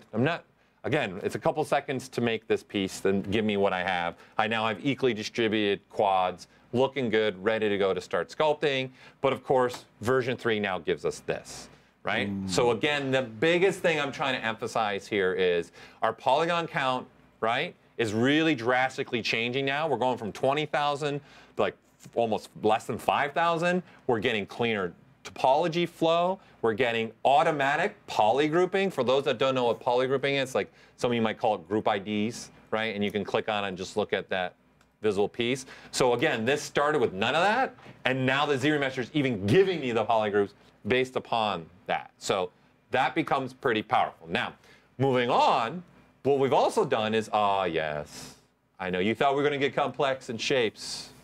No, actually, this is more complex than what you guys think it is. I know it's a sphere, but you got to look at, we've been slicing things here, right? And especially through here, you've got really small triangles. You got very tight little pieces of geometry through there, right? So version 2 would give us something like this, and you can see it was trying to figure out and had issues when it was very tiny triangles, and that's just gorgeous right there, right? And so this is what it had, right? And it's having issues trying to figure out, well, when you get really tight and small triangles, right? And again, these examples I'm showing you, everybody, is really based off feedback from you and the emails and the stuff we see on support and online. And this is how we kind of started pushing this remesher. I'm just trying to give simple examples, and there you go. That's version 3. And you can see all my polygroups are intact. I've got pretty much the same thing that I had in this version. You can see switching from the original Dynamesh slice version to now the clean topology version is pretty nice. It's pretty clean. Okay, so now let's get into some models then and really put this to some other ideas and testing. I'll turn off our floor. Okay, so this is something, again, that was done with live Boolean. So I've got a very nice clean mesh. And the big thing I want to point out, this is 3 million polygons, because you can see how dense I'm getting in here. Like, I got to zoom real up close for you to even see the geometry that's going on in here, right? And then you've got just triangulation mess coming on through here, right? And you got a different resolution, okay? So version 2 actually did a really good job of this. Like, that's not bad at all, right? Really good. But obviously, you can see there's some issues right through there. So version 3 cleans up nicely. And I'd like to point out, we've also got creasing. So you can see not only am I getting polygrouping here being maintained, but I've also got creasing. So I'm going to turn on this magnifier so you guys can see that dot, dot, dot, dot, dot, dot, dot, dot, dot, dot, dot, dot, dot, dot. Okay, that's your visual cue inside of ZBrush that you have creasing in there. And of course, this all goes over back and forth with GoZ. You know, and by the way, since we're here together, okay, the FBX, okay, those things you also want to think about is your polygrouping by selection sets. You know, I'm a Maya user since version 2, I want to say. Like since 97. Yeah, 97. So obviously this will go over selection sets in Maya. That means selection sets can come over into ZBrush as polygrouping. So this sends the polygrouping over as selection sets. So it's just another thing to think about. But our GoZ also does all that and sends the creasing, okay? So moving on and looking at some other examples. So I want to show some, obviously I'm showing a lot of hard surface stuff, so I want to show some results of some organic pieces. So this was made a model done by Michael Liviera. Wow, I butchered that. Sorry, Michael. His image was literally just up right there. Michael Liviera. I should be able to do this being French-Canadian a little bit. Okay, so this is his model where he sculpted everything, right? And now I want to look at, you can see he's got different polygrouping and things like that. And then here's just a straight remesher of version 2, right? And then here's version 3. So the big thing I want to highlight is here, even though we have changed a lot of the, like the guts of the ZRemesher, like we've re-looked at the code and redone some things in the code, we're still not affecting it in a way that we're still going to get even great results organic. So here are some other just examples for you to be looking at the model, right? So we got this is a model of his, and then this is what we get with version 2.0 and then version 3.0. So you can see if I swipe between these two, we're not getting a massive change, right? We're still getting, even with organic, the same nice flow that we're used to if we're already been using this, right? Taking even something like this, I think, is even a little bit more complicated, right? Because he just took the brush, which looks like the move brush or display or snake hook, right? I'm a big fan of using the slide brush for doing stuff like this, right? So I have this guy available, right? And then this is what you get for version 2.0, and this is version 3.0. So even though we've made these changes and we've looked at some things that we can do, we're still maintaining the same results that we've been getting for organic. So let's get into this and let's see what we've added to this. You guys have seen enough examples, right? So I'm going to open up the ZRemesher, okay? And you can see we've got actually a legacy 2018 button here. Okay, so what this means is you actually now have 4 ZRemeshers. That's right, I said 4. 4, okay? And I'm only saying that because for those that maybe aren't aware of it, even though it's in the documentation, it's in videos, it's okay. You can hold the Alt key, and if you click on ZRemesher, there's actually another type of algorithm that runs. So just pressing the ZRemesher button gives you one result.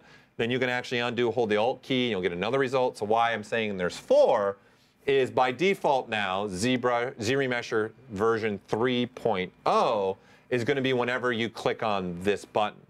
But for those that you maybe have models and stuff, you can still switch to the version that you're used to in the current ZBrush, which is ZBrush 2018. So this is the legacy code. So in essence, again, this is version 2.0. This is this off, and clicking on this is version 3. Okay, now, with that said, I got another model here from Chivang, right? So this is a piece that he did, and again, this is highlighting something else that Solomon's going to go into next. This piece, he used some new features to make this piece and have the capability, which I'm excited for all of you to be able to get your hands on it as well and start using this. So this is, again, super talented, another amazing, nice piece done by Chi. So he took this and sent this through as tests through the ZRemesher. Now, you're noticing there are 2 new buttons. So we've got keep creasing now, and we've got detect edges, right? So in some of these examples I was showing, some of these options were now turned on. Like for an example, when we were talking about this piece, right, and I was saying we don't have any polygrouping, but what we do have to send the remesher is edging. And we've got nice clean edging happening through here, right? So I can tell it just to detect the edges now and remesh. So I have now these power to not only say look at polygrouping, which a lot of us have been using these options in here, right? There are now 2 new options that we have, right? So you can now even use creasing as a driving force to push the mesher. And what ZBrush is going to do is look at those creasing lines and make sure an edge falls right along that line. It's the same thing that now edge detection. So if I didn't have any polygrouping on this and it's just like this, all green, this edge detection is going to help me tell the remesher, look at the very sharp edges and make sure you're putting edge looping right there for me and giving me my result, right? So what that said is what has also happened with this remesher is this target polygon count that you're all used to using. When I put in 5 here now, you're going to get closer and closer now to that result. Okay, so in some cases, when we were testing this, some old models that I pulled up, when I would just do the default of ZRemesher, which is this, and hit ZRemesher, I would get maybe a range of 5,000 to 8,000 polygon counts. With this new one and a lot of tests I was getting a lot closer to this number that I was putting in the target polygon count. So what that also means is some of you requested also, hey, I want to be able to make the ZRemesher go to a lower polygon count, especially for those in the gaming world. This is starting to give it a little bit more of that power where I can start dropping things, okay? So let's just take a look at an example like this guy, right? So this was made, okay, obviously it's our logo, but I've got creasing in here and I got polygrouping, right? So if I get rid of the polygrouping and the only thing I have in here is creasing, right? So I turn off this keep groups and I just say there is a mesh. It's, again, not the cleanest mesh. This was made from our plugin. So I made this from our plugin that we released 4R8, right? So it was 408. Yeah, I defer to you on these. Okay, it was 408. So I use this, I brought in an SVG, so you can bring in a vector SVG file and make this logo boom. But honestly, sit back because Solomon's going to show some other things here that's going to be pretty awesome to do things like this. So then obviously I'm just going to tell it now, okay, just detect the edges or keep creasing. I'm going to say, well, how about let's just look at what keep creasing does. And now I'm remeshing. And the only thing it's really using as one of its driving forces is the creasing. And you can see I get a nice clean result, polygon count. And you can see my count was at 2. And I'm getting really close to that number now at 2. How many people were just like screaming, press the button, press the button, press the button, press the button. All caps. Guys, I go at my own pace here. All right. You can't. It's wild sometimes. Sometimes it's cold and put together. I get it. I understand. So what this thought process is, so Chi, using these new features, right? This is his Boolean, and then here's his new Z-remeshed version. Right, so now the benefit here is Chi's got, it looks pretty much the exact same, right? If I switch between the arms and turn off solo mode here, right? The only difference is Chi started doing some other design elements in the arm after he was done doing the main parts of his arm. And you can see, you can't really tell even between the Boolean version, where he's got meshes, and then the remesh version. But obviously our big thing is we've got now clean geometry in here, especially to sculpt, divide up, and do some other things with. So with that said, let's show this kind of in action as well. And this is part of the problem, was this file was huge. Okay, so this is a Gundam that I'm working on that I'll let you know in this later on in this stream, something very particular that I'm doing for this. Okay, so this is just a pieces work in progress. Okay, so let's just look at just these wings, right? So these are again, the resulted wings. And you can see I've got various type of geometry through here because I'm using live Booleans. I've got these triangles. I've got polygrouping, and I've got creasing. So I actually want to use this new version. I wanted to tell it, look at my polygrouping and look at the creasing and make sure you're keeping those creases because I know I'm going to divide down the way. And I want to keep those groups because I don't know, maybe down the way when I export this to maybe an external application, I want to have those group IDs, or just in ZBrush alone, I want to maintain that polygrouping, okay? And then on a note, just because we're all here together right now, this slider right here, smooth groups, okay? This is really powerful if you guys are Z-remeshing something that's a Dynamesh and using this keep groups. And while we're here, okay, come on out, right? There's freeze groups and there's keep groups. Okay, look up here, look up here, look up here. This is me getting your attention now. Many of you guys turn on this freeze groups, you're pretty much telling keep groups, I don't need you, okay? Because what freeze groups is doing is very different than keep groups, okay? And so freeze groups is more doing this. It's looking at each polygroup, remeshing it, and making sure the vertex order never changes along the border. Like this is very important depending on what field I am and where I'm going. That's why we add these various options, okay? Where keep groups is more doing, hey, just look at the polygrouping and use that as a driving force, right? And then the slider, the smooth groups, is telling it, hey, smooth the polygrouping edging before you actually go and remesh. So for this particular mesh, I don't need it to smooth anything. So that's why I have it turned off. And I'm telling it I want to maintain my groups. And I also want to maintain my creasing, right? I have symmetry on now, right? So I can see that with the red square on the right and my brush size here. You can see that, right? And then now if I hit Z-remesher, it's looking at both. And right now I don't have legacy turned on, so I'm using version 3.0. And I'm just trying to get around 60,000 polygons because all I'm trying to do is divide up and maybe start doing some damage, start doing some sculptural elements. And at that same time, I just want the mesh to get cleaner. I don't want to have all these triangles everywhere. I just want to have a nice, clean, quadded version to this, right? So again, this is opening up a lot of things for me. So there you go, it remeshed. Like you can't even really tell the difference between the remesh version until you turn on polyframe, and you can start seeing the polygons that is very different than what I had before, right? So this is what I had before, and this is what I have now, right? So it really gives a great way for me to use some of these features that we're talking about, which is live booleans, and then being able to clean up our mesh and start going at it. So that is what you can start doing now with version 3.0. So again, you're going to still have the capability to use the version that's in 2018. And now we've got 2 new options, your keep creasing and detect edging. But again, the other things behind the curtain is that we have a faster remesher as well. We have now the target polygon count is going to try and keep to a closer number. Of course, if you have things like the adapt on, there's going to be things that it's going to see and say you're going to need some more polygons through there.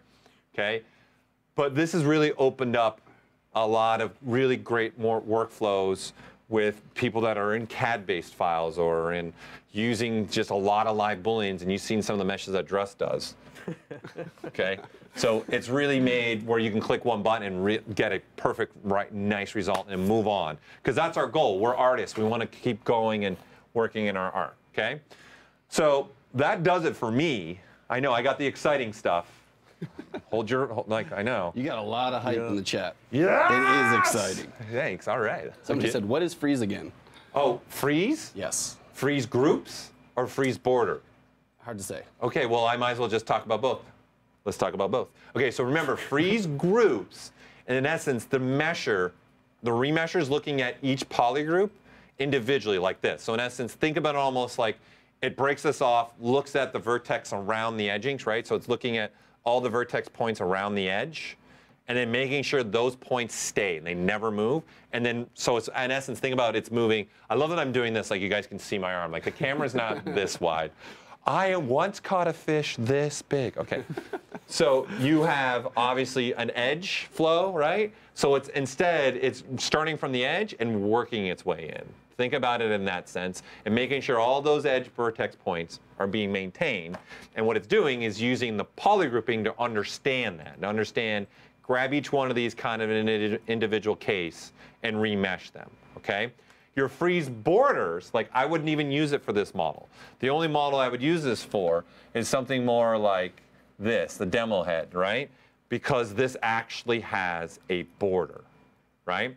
So what a border is, it's got an opening, okay? This is actually quite powerful for when I like to use Decimation Master and 3D printing and things like that.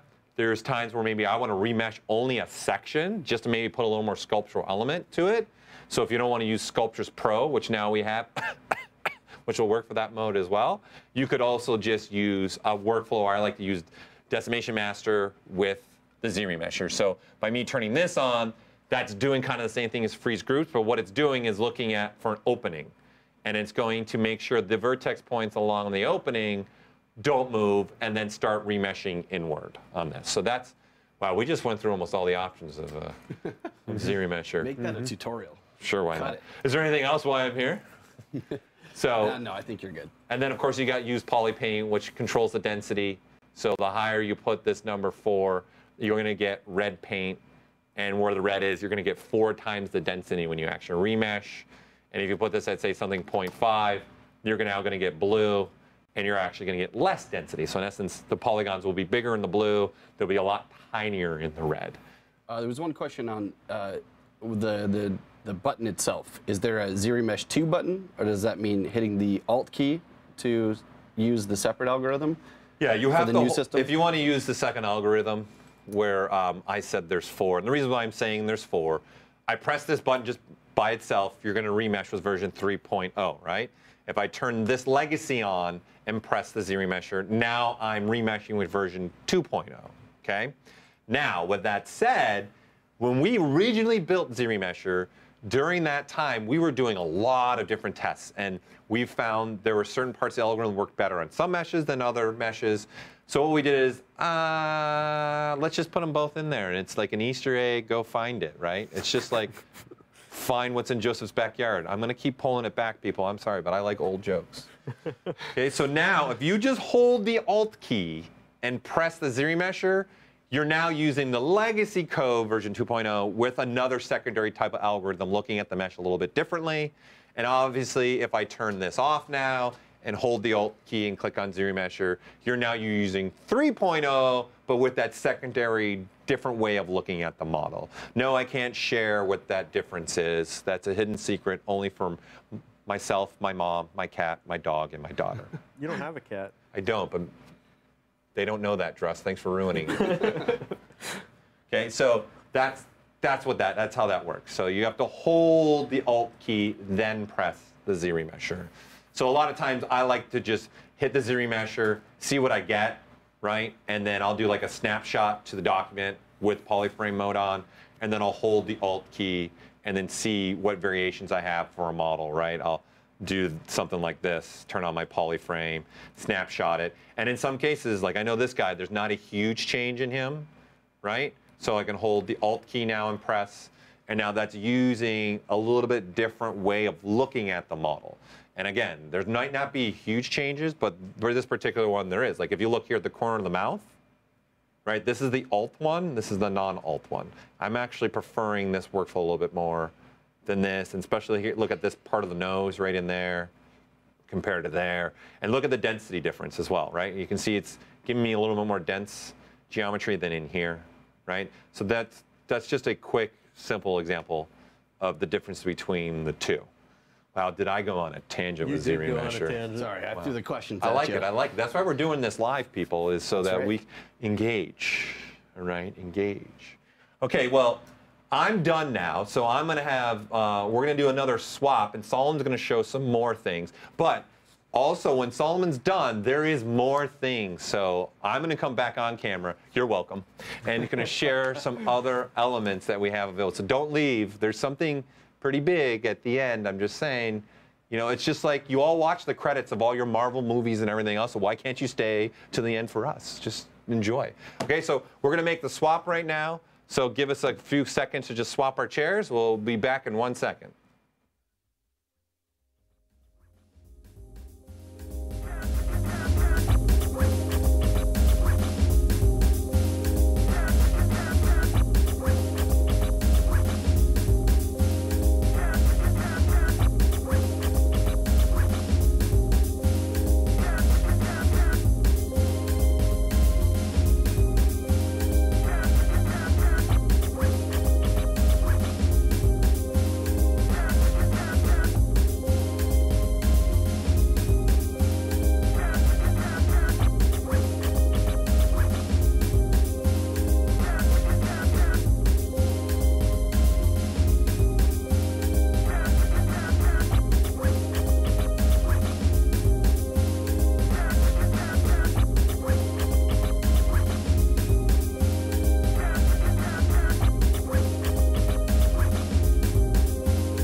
All right, so I am in the hot seat. It's literally hot at this point. You're welcome. You could probably adjust your volume as well. I don't speak nearly as loud as Paul does.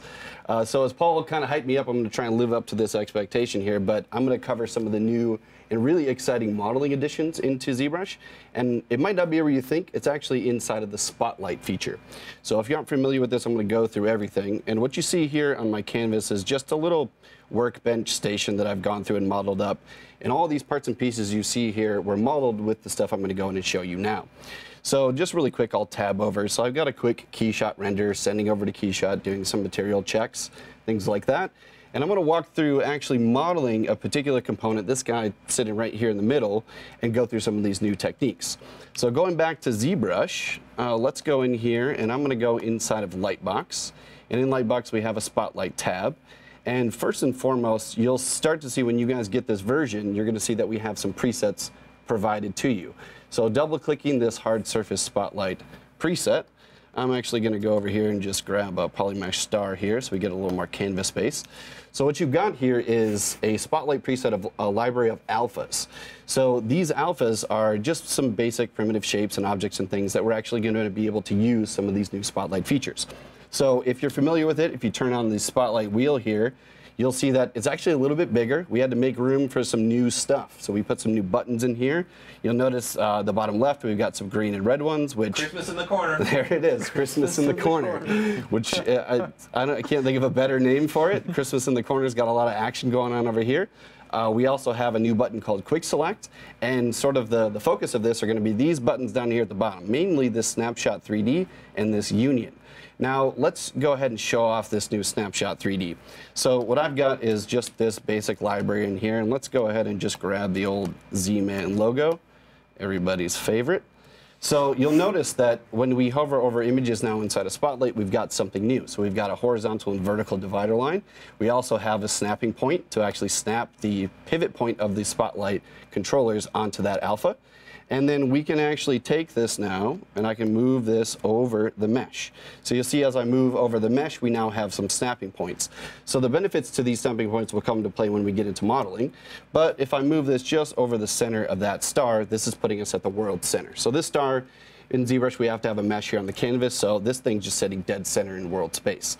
So let's go ahead and show this baby off. So the Snapshot 3D button, when I now click this button, what this is going to do is actually generate a piece of geometry. So it's immediately extruding this piece from this alpha. Now, this isn't technically something brand new to ZBrush. If you're familiar with some of the other methods, it's comparable to, say, Make 3D. So loading an alpha using the depth and the resolution sliders, clicking Make 3D. Or if you're sort of old school ZBrush and you go all the way back to, say, using things like Shadowbox, really awesome way to paint something and generate a 3D mesh. But we've actually improved this system, so we get a really, really clean surface out of this extraction. So going into the modeling process of this, I'm actually going to go into this library, something you guys will have. I'm going to strip this down and work with something a little bit more simple.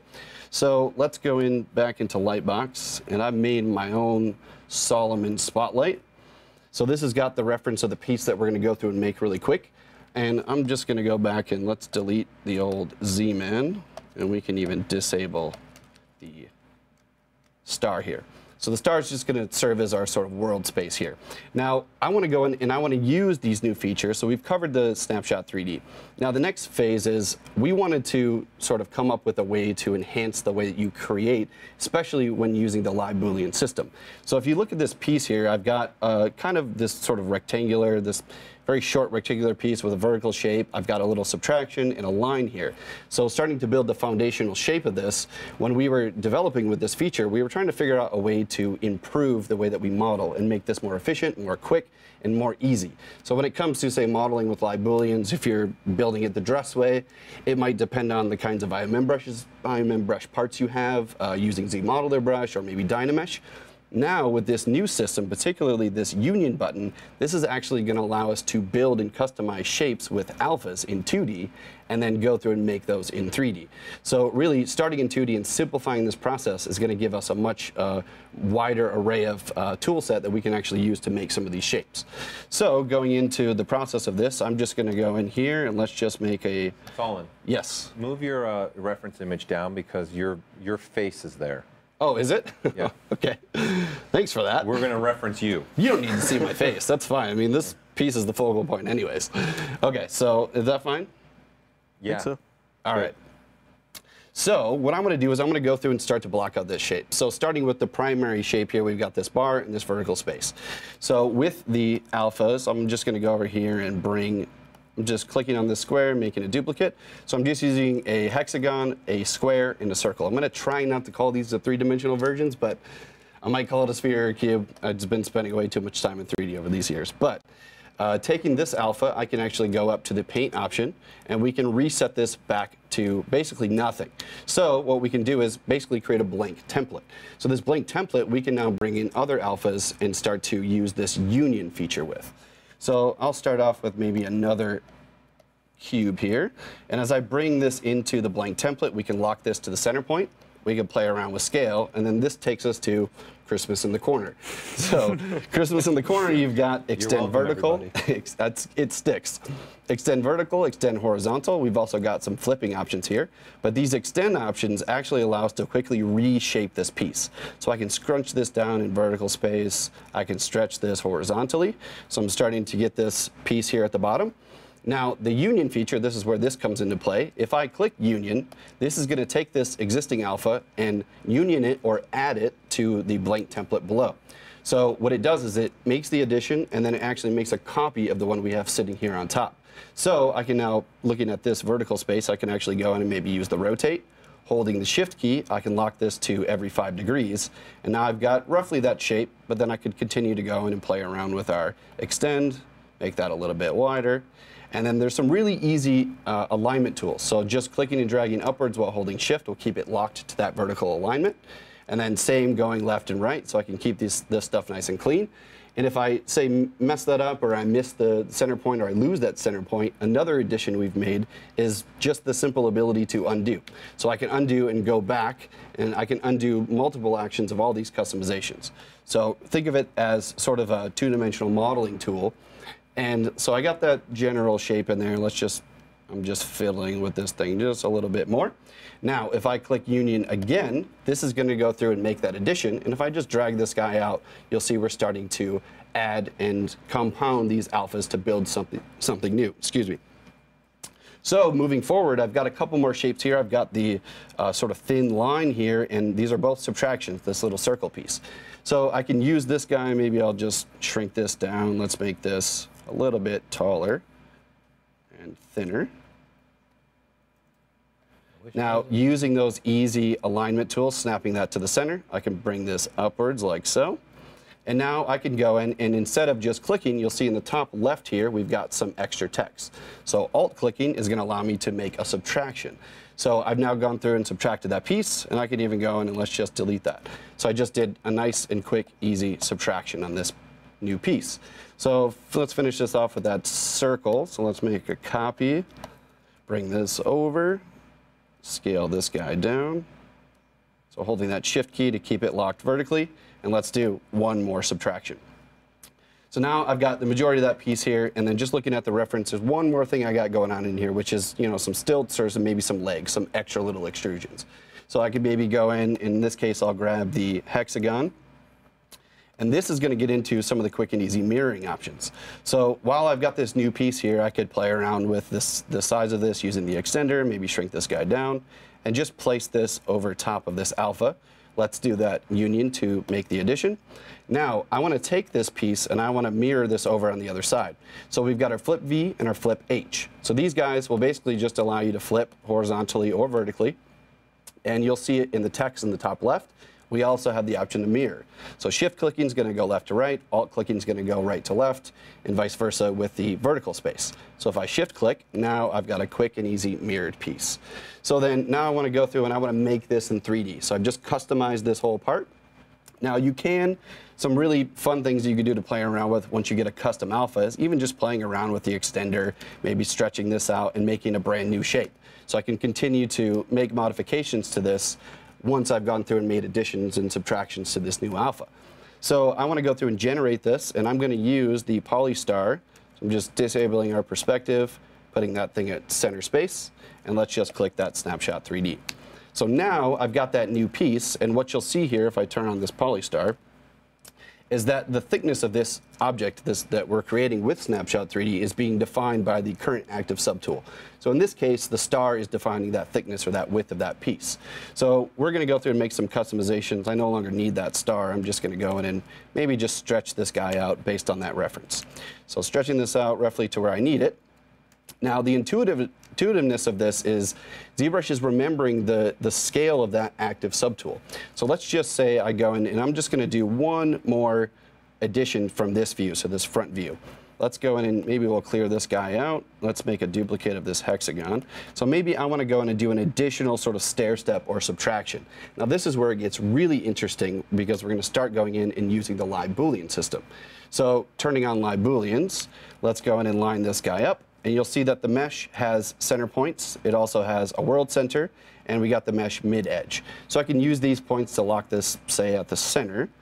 And then let's go out here and sort of extend this out.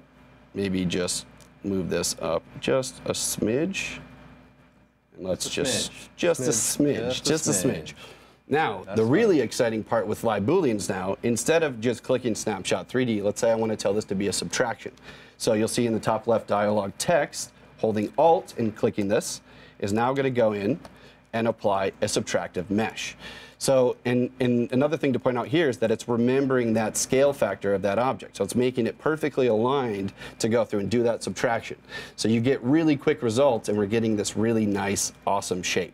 So we can start to stack this stuff on top. We can customize multiple alphas, and I'm just using a few basic primitive shapes. So going back to that Spotlight preset, imagine if you have a wide array of all kinds of complex to simple shapes that you could add and subtract and build brand new shapes from. So it's really taking away the need to spend a lot of time modeling all those parts to use with live booleans, and you can go straight to just quick, kicking these things out in 2D and simplifying this whole process. So moving on to the next portion, so I got the top view now. I've got maybe these little sort of pill subtraction shapes for maybe bolts to shoot through the top. So I'll rotate to that top orthographic view. And in this case, I'm going to go in and I want to create a new blank template. So I can use any of these alphas. I might just scale this guy up. Let's use that paint to clear this out. And then I'm just going to frame this border with the extend options around that mesh. So it's locked at the center, and I got this thing lined up. So this is my blank template.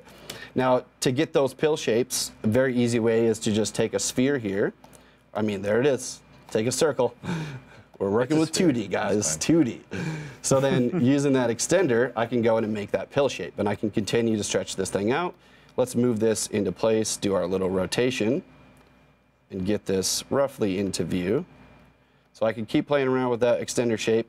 When I'm ready, I'm going to go ahead and click Union, and it's going to make a duplicate, so I can hold the Shift key and move this over. And let's do one more Union and delete that.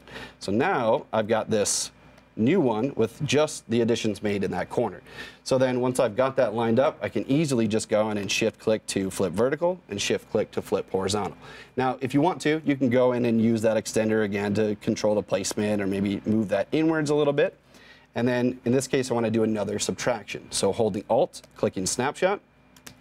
Now let's go in and let's take a look. So this piece is now sitting here at the base of this.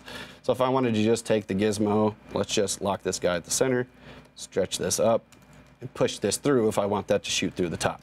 So very quick and easy, and we could go through and do all kinds of things. But let's say, going back to this reference here, we want to wrap this up. Well, actually, let's say I want to do one more, because the reference does have a little circle subtraction. You got to move it down. Your face is down. Oh, yes. I'm sorry. I forgot that that's covering my face. And then show the mesh when you can, so you can, they understand. You want to see the meshes themselves? Yeah, they want to see Sure. the meshes. Yeah. So one of the improvements that you're getting here is you're getting polygroups, you're getting crease borders. So it's automatically going in and assigning these things for you. So if I can switch to, say, a madcap gray so you can see this a little bit more clearly. But you're getting a really nice extraction. So this piece is super clean. It's giving you that crease that's going to hold those edges really tight. And then anything else, if I wanted to just continue, even from this view, this could be a good opportunity to show the quick swap. So I could go into my quick select. This option allows me to take the currently selected alpha that's at a certain pivot, and I can swap it for others. So if I wanted to say swap it for this circle, maybe line this guy up at the top. Now, one of the things that we can do is to define the, say I go in and I just alt-click on the snapshot, it's going to generate that piece, but that piece, that thickness, isn't necessarily matching to the vertical space of this part. And that always depends on the active subtool at the time. So if I delete this guy, and let's just say I go back to that view, let's line this back up, and let's say I select this piece. If I now go in and do that subtraction, now that piece is lining up perfectly and shooting through that whole mesh. So really quick and easy options that we can use, and this is just speeding up the whole live Boolean process. So imagine the stuff that Paul just showed with ZBrush. We no longer have to worry about the cleanliness of that surface. We can go in and remesh this stuff later. So to wrap this up, let's go ahead and just, I'm going to need to load my Spotlight again and make sure, load it up. Move that guy over. So let's wrap it up with these little sort of mech details, something a little bit more interesting. So I'm going to rotate to this side orthographic view. So this is where I'm going to want to apply these. And let's go, and I'm going to do something a little different. So I'm going to take this circle. So I've got this piece. It may be difficult to see from this angle, but it's got a little bit of a frame. It's got some extra little corner pieces and a slice through it. So to use some of these new features that we have inside of Spotlight, First and foremost, we have this frame option. So the frame option, if I just click and drag this around the wheel, is going to create a stroke effect or a border effect. So we can take any shape and apply this stroke effect to it. But before I go to that, I'm actually going to go clear this out. So I'm going to blank template. And let's go make a copy. I'm going to bring this circle in. So I'll scale this up as I need to, and let's make a little frame. Now I'm going to click Union, and then with that duplicate, I can scale this down. Now, if I want to bring that circle back instead of swapping out for a new one, I can actually use this Restore feature. So just clicking and dragging around the wheel is going to restore this back to its default shape. So now going in, making another union, now I've got this new part. So then I've just done one little sort of simple stroke, some space between it. Now maybe I'll use that quick select to change out for the cube. So I want to do this sort of crossbar effect shooting through the mesh. So then just quick selecting, I could use this to line this guy up. And let's use that extender to stretch this out just a bit. And let's go in here and we'll do a union subtract. So now I've got just a little subtraction through that piece. So any other additions that I want to make, some really fun things that we could do with this is actually playing around with the pivot point. So looking at those sort of, we have this sort of cross these points at say 12, 3, 6, and 9 o'clock. So if I use this, let's go ahead and bring in the hexagon. We can scale this guy down. And I'm going to position this roughly using that image center to lock it, and then dragging this up while holding shift. I can now go in and sort of scale this just to add some extra little detail. Now grabbing the spotlight center point and using the image center as my point of orientation.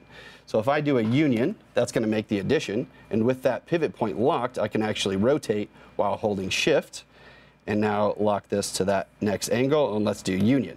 Now, carrying over some of the really awesome features in ZBrush, even just the simple action of clicking replay last, if I press the 1 key, is going to repeat that action. So now I just click that union, press 1, click that union, and now I got something a little bit more interesting. So then we got this new piece, and what I want to do is maybe do a simple little mirroring of this part here. So this is going to require me to go in and do a frame of this. So I'll use that mesh center to line this up. Let's clear this out. And then use that extender to kind of frame it. All right, so let's bring this guy in here. Use my scale factors to kind of line this up. And let's do our union, and we can even just get rid of it. So selecting this new one, making sure this guy's aligned, we could do just a quick mirror over. If you wanted to flip vertically, you could play around with doing additional ones. But while you're here, you can still always play around with this extender to kind of adjust that position as well. So this last one, I'll do just one quick subtraction. And make sure that this guy is sitting correctly. So this one, because of that active subtool I had selected, it's a little bit of a different scale, but I could easily just go in here, readjust, and now I got some nice little mech details. So just a simple mirror and weld operation. Whoa, whoa, whoa. Don't just blow over that. This is Joseph's excitement level.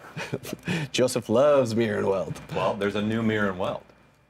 Yeah, so what is new about the mirror and weld, Joseph? So the little dialogue that would pop up and would tell you, hey, you don't have a mesh over here, you can't mirror and weld.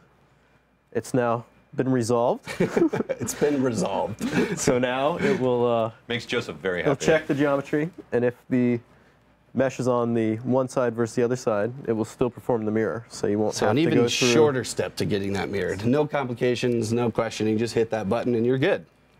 All right, so we got this thing finished up. So now we could go in and we can continue to model, keep using these features. And again, I'm just using a few basic objects in here to start populating this shape.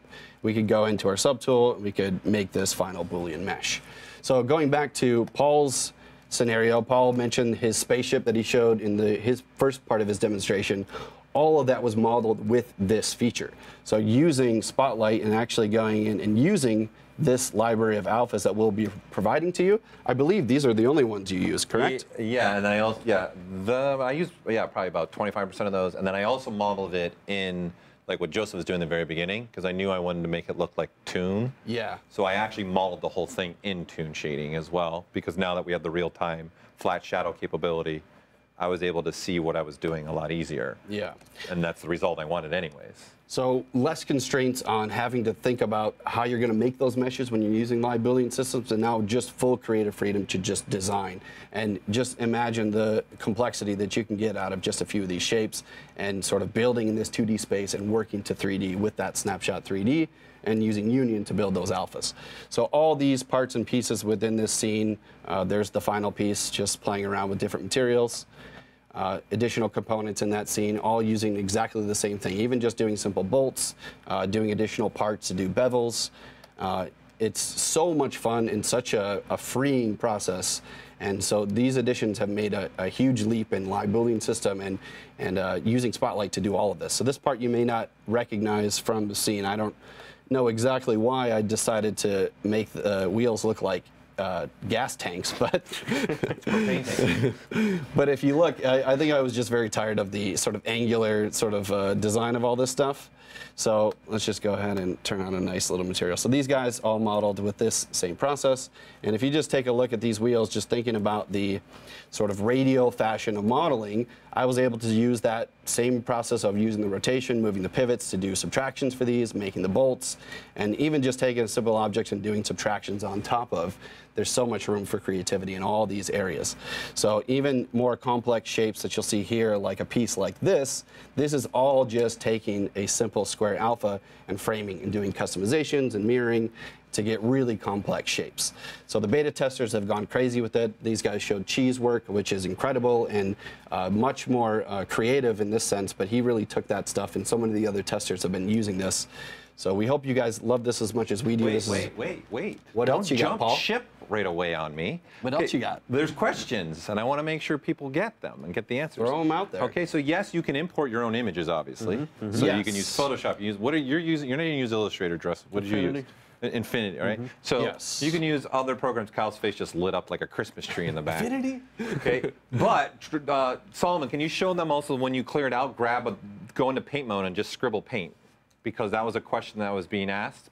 Because obviously everyone's seeing very hard surface stuff. So if someone clears it out like he does and then switches to, he's in paint mode, and then grabs the white color that he has, just move your dial out of the way now. Move your dial out of the way. No, go to where you were.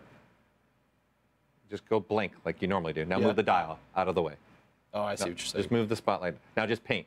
Oh, you want me to show Yeah, this? I want you to show it. Go to bigger brush size. Oh, yeah, being able to paint your own alpha. Yes, I mean, absolutely. This is really powerful. What I like out of this, too, is there's tons of just being able to capture alphas. We've got tons of alphas in our library, but to generate even just some of these parts and pieces, we've got a huge library. It looks like Conan O'Brien's hair. It does. That's intentional. That can become a mesh now. So if Solomon clicks the button, it actually becomes a mesh. If he clicks the snapshot 3D button, that'll actually be turned into a mesh. And by the way, that feature also been added. You hold the shift key, you'll get straight lines. Up and down, vertically or horizontal as well. Oh, there you go. Is that it? That's perfect. Should we change his hairstyle? Right Should we change his hairstyle? All right. Just snapshot that puppy right down there. Yes. Oh, perfect. There we go. Can you show the from mesh too and the alpha? Yes, so that was what I was going to mention here really quick. So to generate even just these basic primitives that I loaded into my scene, just imagine we've got a huge library of IMM brush parts. Some of these Joseph has contributed tons of time into just making some of these parts that you see here in these insert brushes. So this process, even just being able to go in and select any of our 3D primitives, if I wanted to make that hexagon shape, going into initialize, maybe setting our horizontal divide to 6, or we could up this to something different.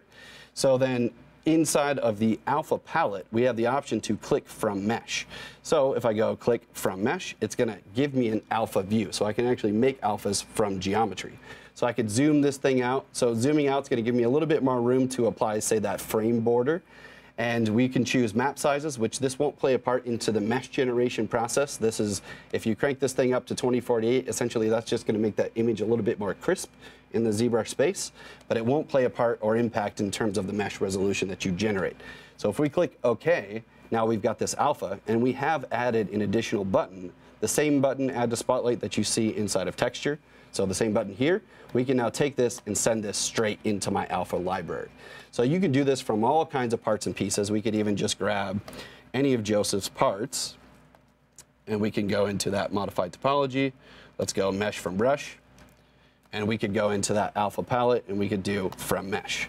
So then this could give us something different, or in this case, depending on the depth of the thickness of these objects, we might need to scrunch this thing down or flatten it out. Even just flattening it out might give us something different. But in this case, it's basically going to be the same thing as that cylinder. But thinking about, you know, bringing this in from Photoshop or other applications of your choice, you can do this stuff in ZBrush. What I love about this feature is the ability to just take a few basic primitive shapes and make brand new ones, and you could save this out as its own library. And we're shipping a couple too. Yes. So one of our beta testers is also shipping. Yes, there will be more. Yep. Yes. So that about wraps it up for all my stuff, guys. What else do we have for them? We've got some other exciting things for them, for sure. So don't go anywhere yet. Don't you go anywhere, okay? So I am exhausted. Not really. Never exhausted. So, you know, that was a lot to take in and a lot to understand and take all that information and so, but there's still, honestly, there's still something else we have to share with you. But before we start sharing some other items for you, the team here has put together an amazing video, just kind of shows again the idea and the breadth. I know some people are coming in and out of this stream from time to time. So we're going to show the world premiere of our ZBrush 2019 video that we guys want you to see and take a look at that. So get your popcorn out again and enjoy the video. But don't.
Alrighty then.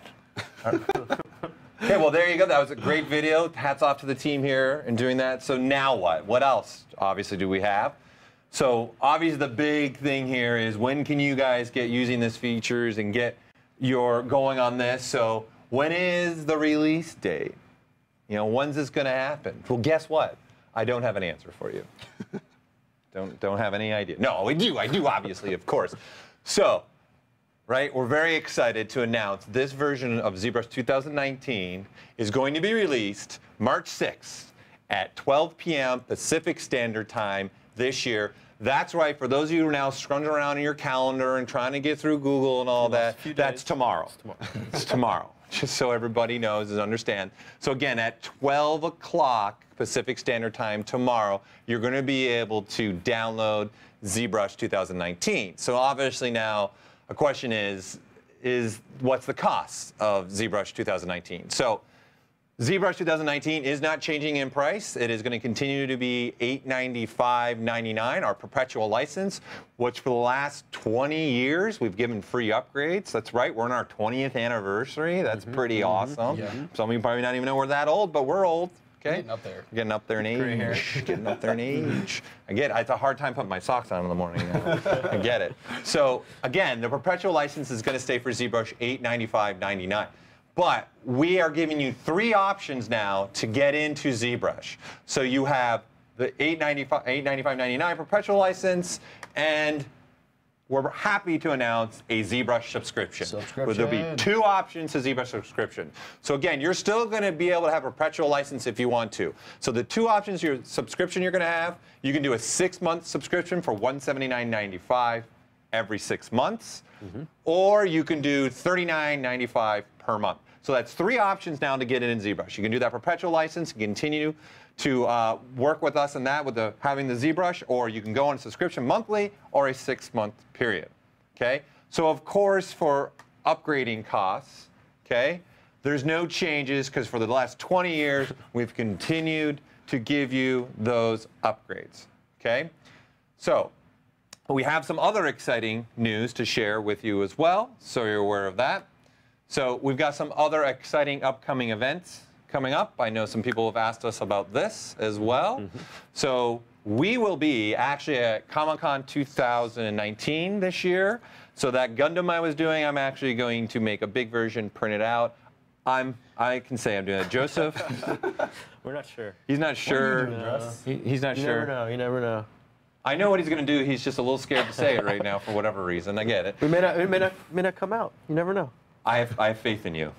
You could delete my files. It's only You could March. Delete my files, and then I'm in trouble. All right, all right. Another inside joke, Joseph likes to delete my files on the computer from time to time. Always, only before presentations, though. Yes, oh, yes, it's true. So again, we're going to actually be at a booth, our booth at Comic-Con this year. So come by. We're going to have a bunch of different artists there. We're going to have a bunch of different things going on at our booth. If you're in Comic-Con, you're in the area, definitely come by and see us. And then, of course, we have our own event that is happening, which is the ZBrush Summit.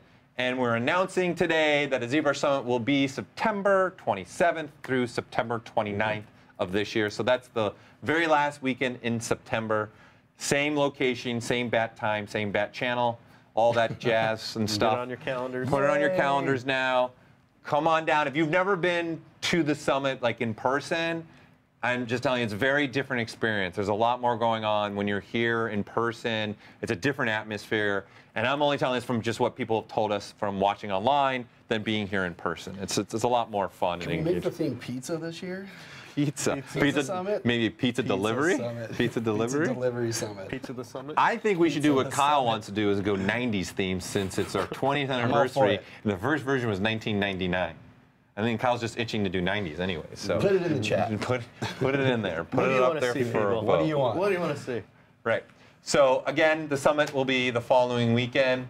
So that's all we have. Thank you for tuning in. Again, keep an eye on all of our websites for tomorrow when that version is going to be available to you.